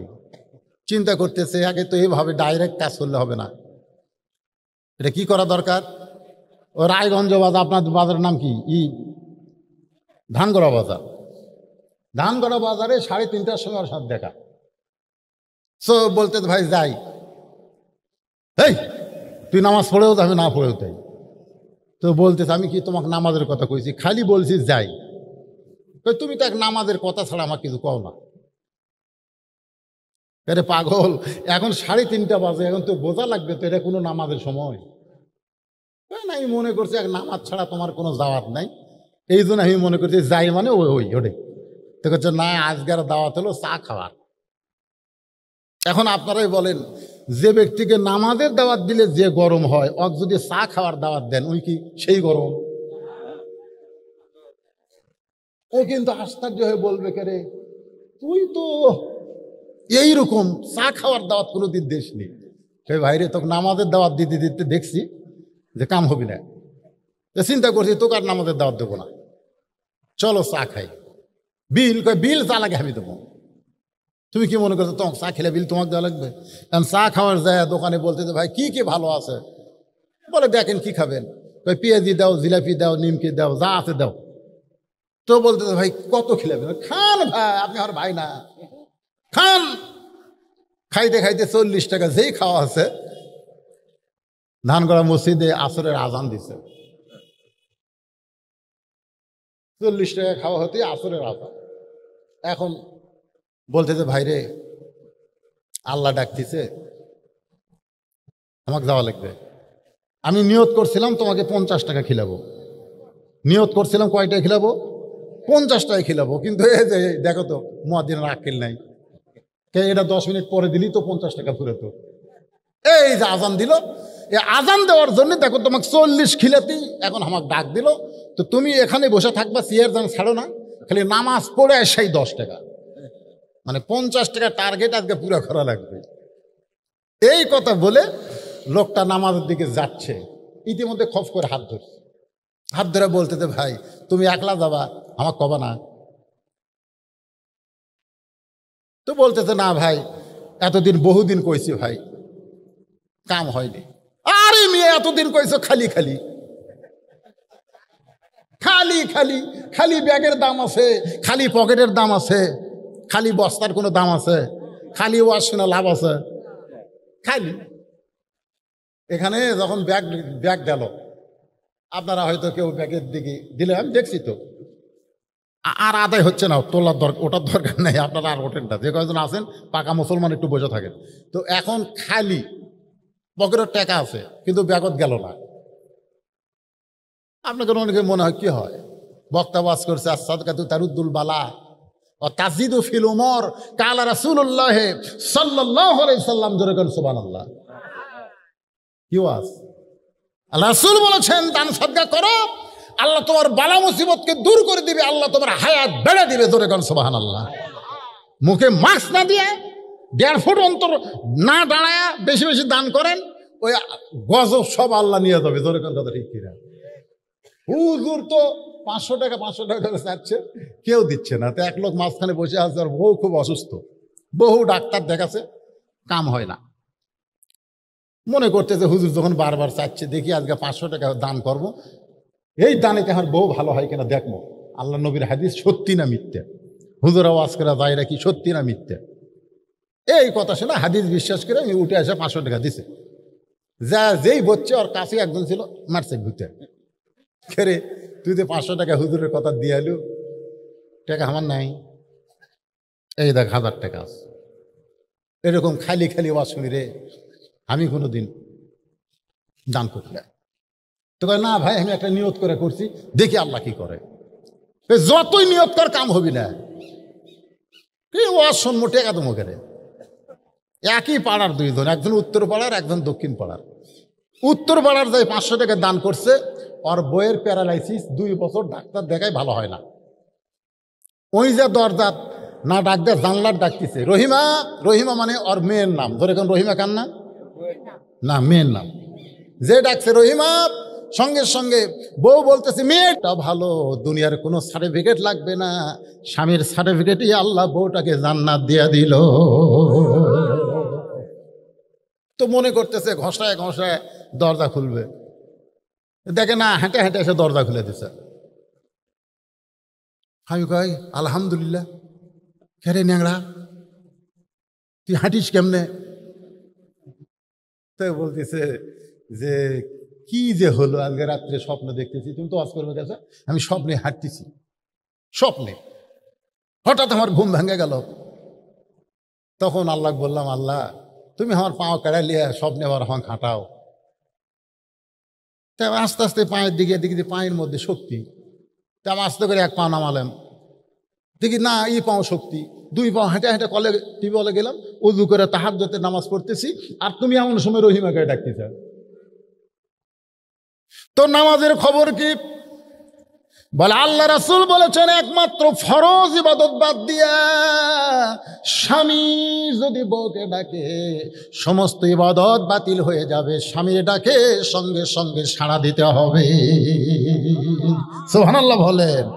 একমাত্র, এই মায়েরা, একমাত্র ফরজ ইবাদত বাদ দিয়া সুন্নত কন নফল কন, নিয়ত বান্দার পরেও যদি স্বামী ডাক দেয়, নিয়ত ছাড়া স্বামীর ডাকে সাড়া দিতে হবে। কারণ রাসূল বলেছেন, আল্লাহর পরে কাউকে যদি সেজদা দেওয়ার হুকুম থাকতো তাহলে প্রত্যেকটা বউকে বলা হতো স্বামীর পায়ে সেজদা কর। কিন্তু আল্লাহ ছাড়া কাউকে সেজদা করার হুকুম নাই। এই কথার দ্বারা রাসূল বুঝালেন আল্লাহর পরেই প্রত্যেকটা বউয়ের কাছে সবচাইতে দামি হলো তার স্বামী। ধরে কোন কথা ঠিক কিনা? কথা কন না কেন? হ্যাঁ। আজকে আর আপনারা তো স্বামী তো হওয়ার পারেননি, একে দুর্বল হয়ে গেছেন বউয়ের কাছে, না জানি কি হয়। আপনার সামনে আপনার মাকে আপনার বউ যা ইচ্ছা তাই করতেছে, আপনার সামনে আপনার বাবাকে আপনার বউ যা ইচ্ছা তাই করতেছে। হ্যাঁ, আর ওয়াজে শোনেন নাই? আমি এমন কোনো ওয়াজ নাই যেটা আমি বাদ দিছি। ক্যাসেট শুনলি দেখতেন। শ্বশুর আসলে ট্যাংরা মাছ, পটাশে মাছ, ইলিশ মাছ, দই, মিষ্টি। সোমবার আসবি, রবিবার থেকে আমার বউ সাইজ হচ্ছে, ওর বাপ আসতেছে, আর আমার খালি সমানে লিস্টি করে দিচ্ছে, এটা খাবে আমার বাপ, এটা খায়, এটা খায়। তো শ্বশুরও আমার বউ খিলাচ্ছে খুব আনন্দ নিয়ে। আমার বাপ আছে, আমার বাপ দিছে পুরানা বিস্কুট। আমার বাবা একটা করে বিস্কুট খায় আর লোক দাঁতের মধ্যে ঢুকায়, বিস্কুট খায় আর লোক ঢুকায়, মানে মাড়ির সাথে বেজা যায়। তা আমি কাছে আসছি, আমাকে বলছে যে হুজুর কি বিস্কুট কিনেন? হুজুর আপনি কি বিস্কুট কিনেন? 10টা বিস্কুট। আমি যতবার আসি এই বিস্কুট আপনার বউ দেয় আর খালি দাঁতের সাথে লাগা যায়। আমি চিন্তা করলাম, কে রে, তোর বাপ আসলে এত কিছু, আর আমার বাপ আসলে 22টা বিস্কুট, যেটা 22টা হয়ে গেছে, মানে সেটা গেছে। কি কন? আমি আস্তে করে ঘরত গেলাম, যে তাকাইছি বইয়ের দিকে, বউ যেই তাকাছে মুচকি হাসি দিলেন। ও দো ইলা সাবিলি রব্বিকা বিল হিকমা, একটু হিকমত, মুচকি হাসি দিলাম। বউ আসলো, যে আছে ঘরের দরজা বন্ধ করছি। আব্বা বলতে এই বুঝলো, এই বউ তুলা ঘরের দরজা বন্ধ করে দিলি কেন? এমন আব্বা আপনি একটু ধৈর্য ধরেন, ইন্নাল্লাহা মা সাবিরিন, একটু ধৈর্য ধরেন আব্বা। আব্বা ধৈর্য ধরলো, আমি টুটি ধরলাম। খেরে ফগুনির বেটে, এই তোর বাপ আসলে পাতাশি খায়, ইলিশ খায়, পক্তা খায়, দই খায়, মিষ্টি খায়, কিনে দেয়নি, দিছেন। তা আমার বাপক সেতানা বিস্কুট কেরা। এই ফগুনির বেটি, তো তালাক দেবো, তো তালাক দিয়ে এই সপ্তাহের মধ্যে মরদ যদি হয় বিয়া করবো। এখনই এখনই এখনই বহু মেয়ে মানুষ আমাকে, হুজুর আপনার ওয়াজ শোনা হাঁক ভালো লাগে, বিয়ে করবেন? কেন আমার বইয়ের অভাব আছে নাকি রে? কিন্তু আমার বাপ মায়ের বড় অভাব রে। এই বাপ মরলে, এই মা মরলে আমি আর কিয়ামত পর্যন্ত খুঁজে পাবো না। আর আমার সেই বাবক তুই সেতানা বিস্কুট দেশ, আর তোর বাপের জন্য এত কিছু। টুটি ধরে ওই কান্দা কয়, আল্লাহ রাস্তা আমাকে ছাড়া দেন, আজ থেকে আমার বাবু যা, আপনি বাবু তাই, আমার বাবু যা। আমি ছেড়ে দিলাম। আমার আব্বা এরপরে 2-4 বছর পয়সা ছিল। আব্বা কাছে, বাবা ঘরের দরজা বন্ধ করে তুই যে কি ওয়াজ করছিস বাবা, তোর বউ তারপর থেকে ফেরেশতা হয়ে গেছে রে। আমার মায়েরা, বোনের একটু মনোযোগ দিয়ে শোনেন। নিজের বাবাকে যেমন আপনি ভালোবাসেন, আপনার শ্বশুরকেও তেমন ভালোবাসবেন। আপনি কি দেখেন না আপনার স্বামী আপনার বাবাকে কেমন ভালোবাসে? শ্বশুর আসলে দেখবেন প্রত্যেকটা জামাই গোস্ত কিনতে যায়, যায় কি যায় না? কতক্ষণ যায় কি যায় না? প্রত্যেকটা জামাই শ্বশুরকে ভালোবাসে, শ্বশুরকে সালাম দেয়, শ্বশুরের সঙ্গে ভালো ব্যবহার করে। অথচ বেটার বউ তার শ্বশুরকে দেখতে পারে না। আমি মায়েদেরকে অনুরোধ করি, আপনি যদি আপনার স্বামীর ভালোবাসা চান তাহলে অবশ্যই তার বাপ মাকে আপনি ভালোবাসবেন। আসেন, যেই কথা বলতেছিলাম, ওয়ালা রাব্বিহিম ইয়াতাওয়াক্কালুন, এই কথা বলতে গিয়ে আপনাদেরকে নিয়ে গেছি সেই ধানগড়ার মসজিদে, মনে আছে? এটা ভুলে গেছেন? এখন বলতেছে ভাই এতদিন খালি খালি খালি খালি, আজকে 40 টাকা খরচ করছিস, তুই একলা যাবি মানে? আমি সেখান থেকে বলতেছি খালি খালি ওয়াজ শুনে। তো এখন ওই ন্যাংরা বউ দিছে খুলে, মনে আছে না? ভুলে গেছেন? দরজা খুলে দিছে, বলতেছে আমি তাহাজ্জুদের নামাজ পড়তেছি আর আপনি ডাকছেন, নামাজ ছেড়ে দিয়ে যায়। দরজা খুলে দিল, লিল্লাহি তাকবীর, স্বামী তাকবীর দিছে, বউ কই কে সে তকবীর, 500 টাকা দিছি রে, ওই যে 500 টাকা চাইছিল। আস-সাদকাতু তারুদ্দুল বালা, নবীর হাদিস সত্য, এই জন্য তকবীর আমি একলাই দিলাম। এই 500 টাকা দান করার কারণে এই রে তোর পাও ভালো হয়ে গেছে। ওই এখন 1000 টাকা দেখাচ্ছে হয়ে গেছে, ওর বাড়ির দরজার ডাকতেছে, শেফালি, বইয়ের নাম শেফালি। বউ বলতে তোর মাওক ডাক দাও, তোর মাওক ডাক দাও। ইসম করছে কে রে, আমি ডাকি বউ, কয় মাওক ডাক দাও। আমি পারবো না, মাওক কান দেয় তাই কয়, তুই মাওক ডাক দিয়েছে, মা দরজা খোল। মা দরজা খোলা, এই শয়তান, খালি খালি ওয়াজ শুনিস, খালি খালি ওয়াজ শুনিস। মা গো দেখ, তুই কোন আমল করিস? এই তুই আমল করিস? তুই ওয়াজ শুনে এসে ঘুমাইস পারিস, ফজরে আজান দেয় তুই উঠিস না। তুই যে ওয়াজ শুনবার গেছিস খালি খালি, তোর বউ দুপুরবেলা তোর প্যান্ট শার্ট পরিষ্কার করে ওই টাইসালা গোসলখানা সাবানের ফ্যানটা আছে পরিষ্কার করেনি, পেশাব করবার যায় এমন পড়া পড়িছে। ও বাবারে মারে কই চিল্লে উঠছে। আমরা গেছিলাম, আমরা বাপ, তোর বাপ আমি যায় ঠিক করে কোনো মতো শুয়ে যাচ্ছি, তুই যা। ও এখন বইয়ের কাছে এসে বলে খবর কি? এখন আর উঠতে পারি না। কি হয়েছে? বলে এমন ভাবে পড়ে গেছি, এমন মনে হয় মাজার রক চমকিছে।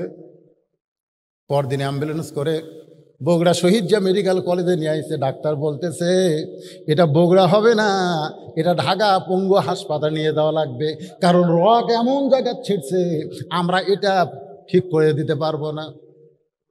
কয় টাকা বাঁচাছে? কয় টাকা বাঁচাছে? 1000 টাকা দেখাচ্ছে, দেখ আমার নেই।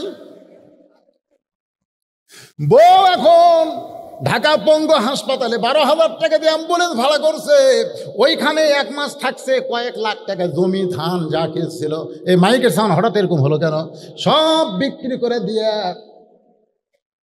ডাক্তার কইছে 1-8 বছর বউ টিউবওয়েল পাড়ে যাওয়া পারবে না, তুমি পানি ভরে তোমার বউ গোসল করে দিবে। খালি খালি খালি ওয়াজ শোনা। এই হাফেজি মাদ্রাসায় ওয়াজ শুনবার আসলে খালি ওয়াজ শুনে যাবেন। মাদ্রাসা দুর্বল হয়ে গেলে নানা রকম বিপদ আপনাদের মাথায় আল্লাহ দিতে পারে। এজন্য আপনাদের মধ্যে এমন কোন ব্যক্তি আছে যে খালি ওয়াজ শুনবে না? সবাই কম বেশি এই মাদ্রাসায় নগদ হোক বাকি হোক দান করবেন। এরকম কোন আল্লাহর বান্দা আছেন? আছেন? টাকা পকেটত আছে না বাড়ি থুয়ে যাচ্ছেন? এবারে আপনারা লগত না খালি বাকি বাকি নেবেন না, বাকি চলো দেখি। খালি ওয়াজ শুনবেন না। সর্বপ্রথম কোন আল্লাহর বান্দা বাপ মা মারা গেছে, বাপ মার জান্নাতের জন্য 1000 টাকা দান করবেন? লিখে দেন, এখানে কাগজ কলম আছে, লিখে দেন, দেন। শোনেন, ডাক্তারের কাছে কিন্তু বহু টাকা যাবে। এই সময় কেউ যদি ওঠে ওয়াজাটা ওটা চলবি না, দান করে। হ্যাঁ, দান করার জন্য আসো, আল্লাহ সব দেখতেছে। মোহাম্মদ হাফিজুর কত? 1000 টাকা নগদ দিয়ে দিছে। মাশাআল্লাহ। আল্লাহ আমি চাইছিলাম বাকি হোক নগদ হোক, কিন্তু তোমার হাফিজুর বান্দা খালি খালি ওয়াজ শোনে না। আল্লাহ 1000 টাকা দান। এ ছেলে ভাই, এই সময় কেউ মাহফিল থেকে উঠবে না। মাহফিলের উঠলে মাদ্রাসার ক্ষতি হবে। মাদ্রাসার ক্ষতি হবে মানে তোমার ইমান আমলের ক্ষতি হয়ে যাবে। এখন উঠো না, কেবলমাত্র যারা দান করবেন তারা উঠবেন। না হয় ওখান থেকে হাত দেখাবেন, হুজুর আমি 1000 টাকা দিব, এখানে আপনার নাম লেখা হবে। হাফিজুরে 1000 টাকা দান করেছে। এর হাফিজুরে বাপ মা বাঁচে আছে না মারা গেছে? বাবা বেঁচে আছে। আল্লাহ হায়াত দারাজ করেন, আল্লাহ সুখে শান্তিতে রাখেন। 1000 টাকা দেওয়ার কারণে আপনি বলেছেন ওমা তুনফিকু মিন শাইইন ফি সাবিলিল্লাহি ওয়াফা ইলাইকুম ওয়া আনতুম লা তুজলামুন।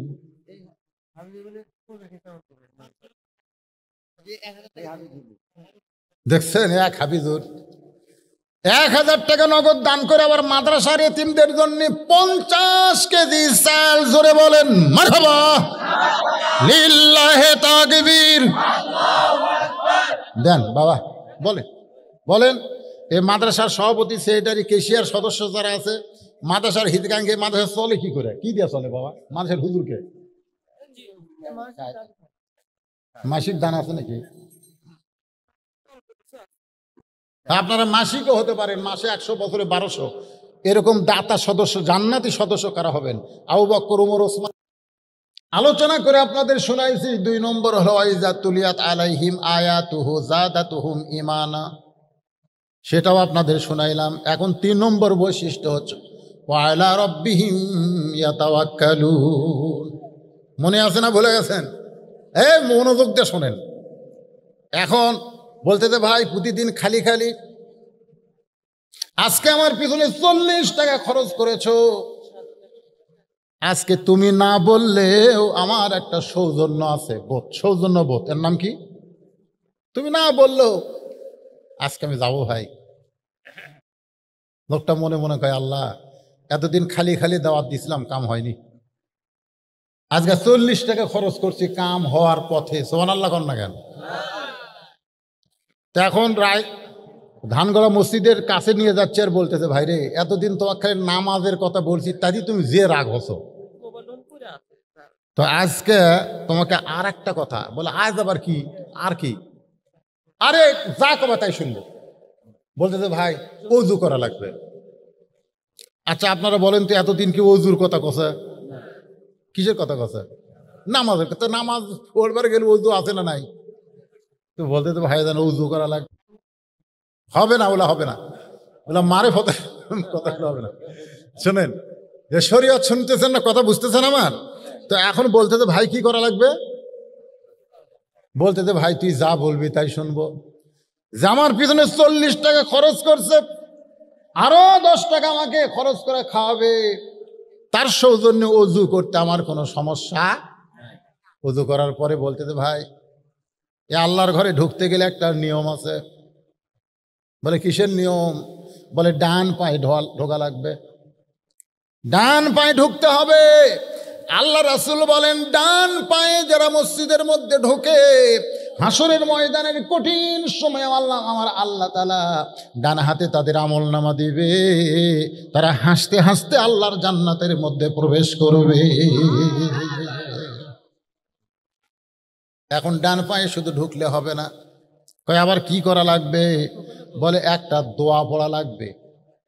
খোকনের বউ, হ্যাঁ, মেয়ে মানুষ টাকা দিলে নাম বলা লাগবে। আমি এক জায়গার নাম বলিনি, ওই লোক ধরছে, যেই টাকা দিয়ে গেছে ওই মেয়ে মানুষ ধরছে, তুই টাকা দিস নি। তো কাছে দিছি, দিলে আমার নাম কবি না কেন?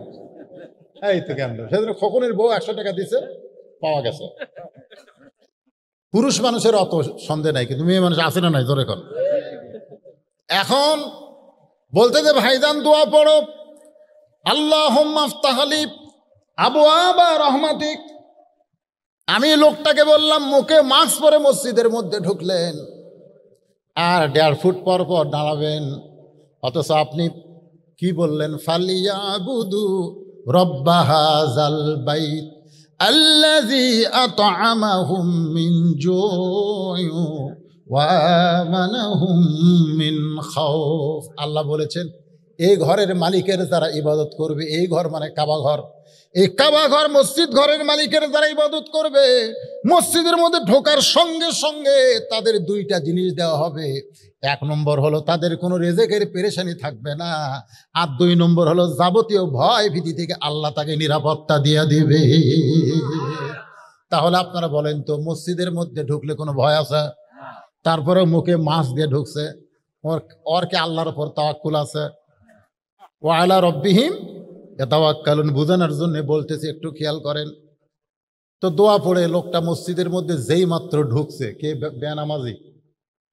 যেই ঢুকছে নামাজি, এবার সামনে কাতারে গিয়া আল্লাহর কাছে বলতেছে, আল্লাহ আল্লাহ,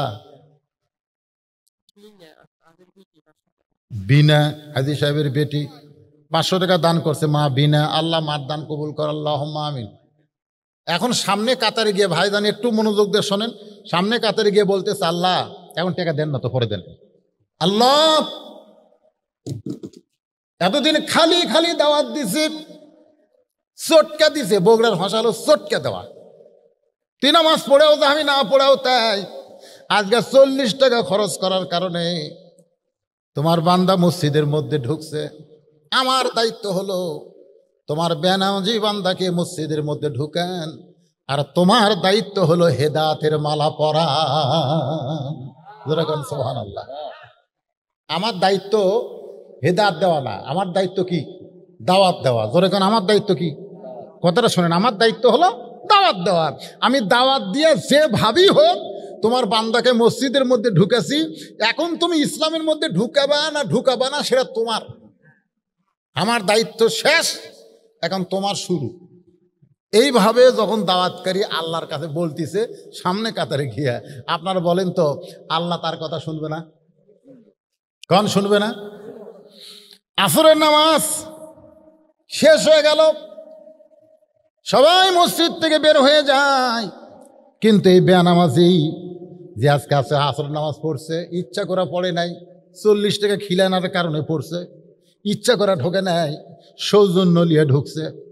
সবাই বের হচ্ছে, কিন্তু ওই লোকটার মসজিদ থেকে বের হয় না। বলতে তো ভাইজান আরো 10 টাকা খাওয়া লাগবে। নামাজ হয়ে গেছে, আল্লাহ কোরআনে বলেছে ফাইজা কুদিয়াতিস সালাতু ফান্তাশিরু ফিল আরদ।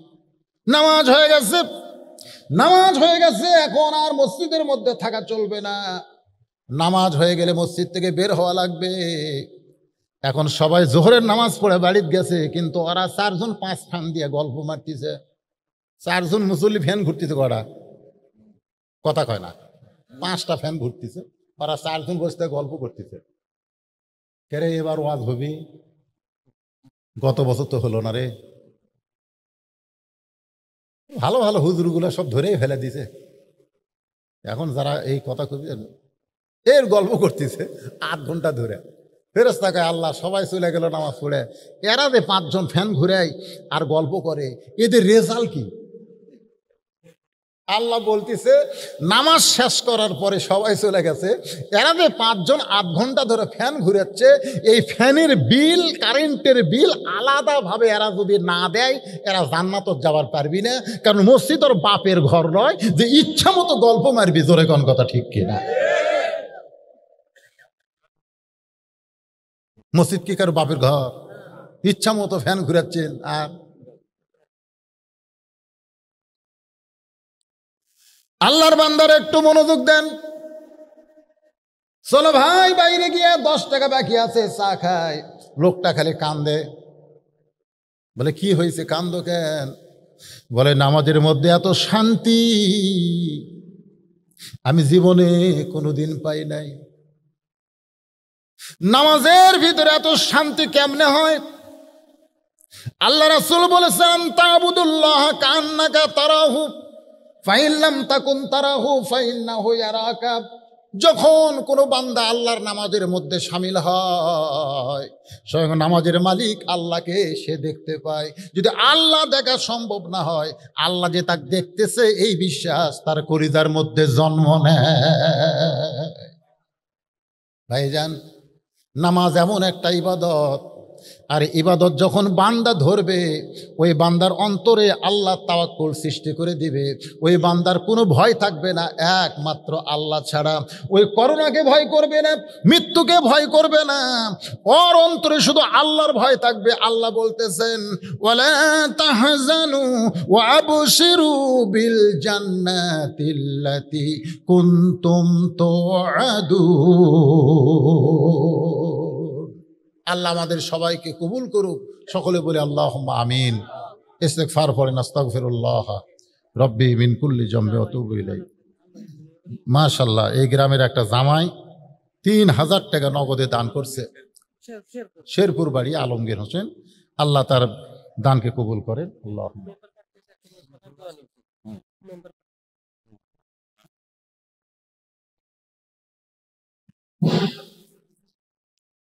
ইন্নাকা হামিদুম মাজিদ।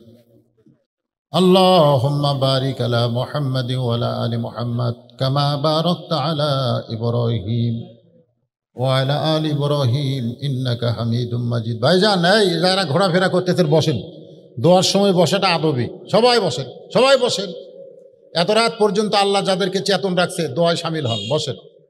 আর দোয়া মুখলিবাত, হ্যাঁ, দোয়া কিন্তু একটা আলাদা একটা ইবাদত, এটা একটা ইবাদত দোয়া করা।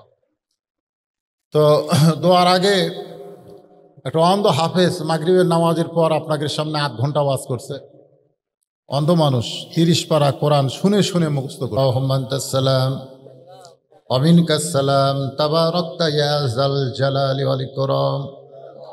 আয় আল্লাহ তাআলা, কঠিন গরমকে উপেক্ষা করে মাগরিবের নামাজের পর থেকে রাত 1টা পর্যন্ত এই দীর্ঘ সময় তোমার পাগল বান্দা বান্দিরা আরামের বাড়ি আরামের ঘুমকে বাদ দিয়া কোরআন হাদিসের মহব্বত কলিজার মধ্যে নিয়া এই জান্নাতের বাগানে বসে বসে কোরআন হাদিসের আলোচনা শোনার শেষে আমি গুনাহগারের সঙ্গে রহমতের দরজায় ফকির হয়ে দোকানে হাত তুলেছি। আল্লাহ মেহেরবানি করে আজকের মাহফিল আমাদের সকলের হেদায়েতের জন্যে, নাজাতের জন্যে, জান্নাতের জন্যে কবুল করো।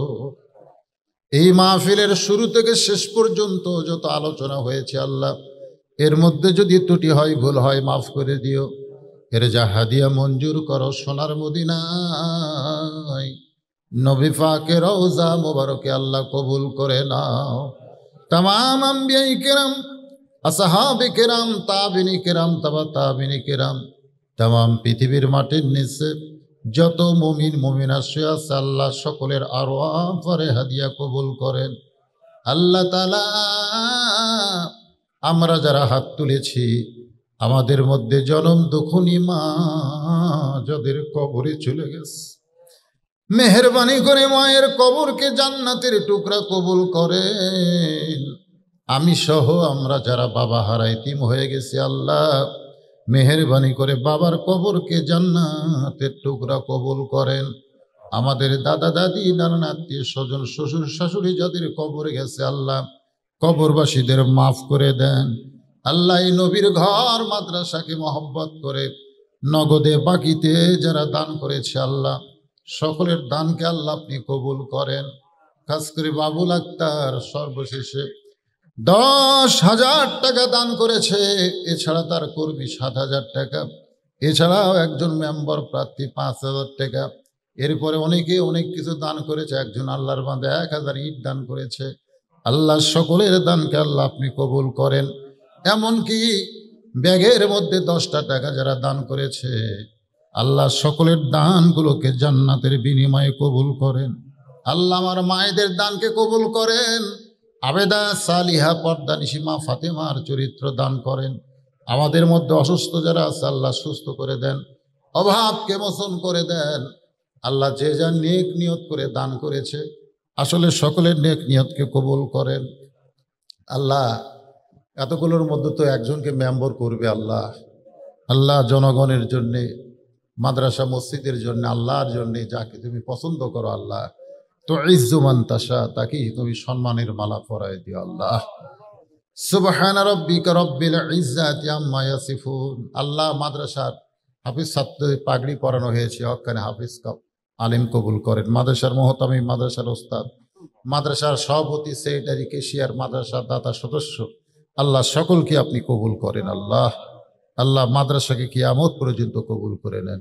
সাল্লাল্লাহু তাআলা আলা খায়র খালকিহি মুহাম্মাদি ওয়া আলা আলিহি ওয়া আসহাবিহি আজমাইন ওয়ারহামনা মাহুম বিরাহমাতিকা।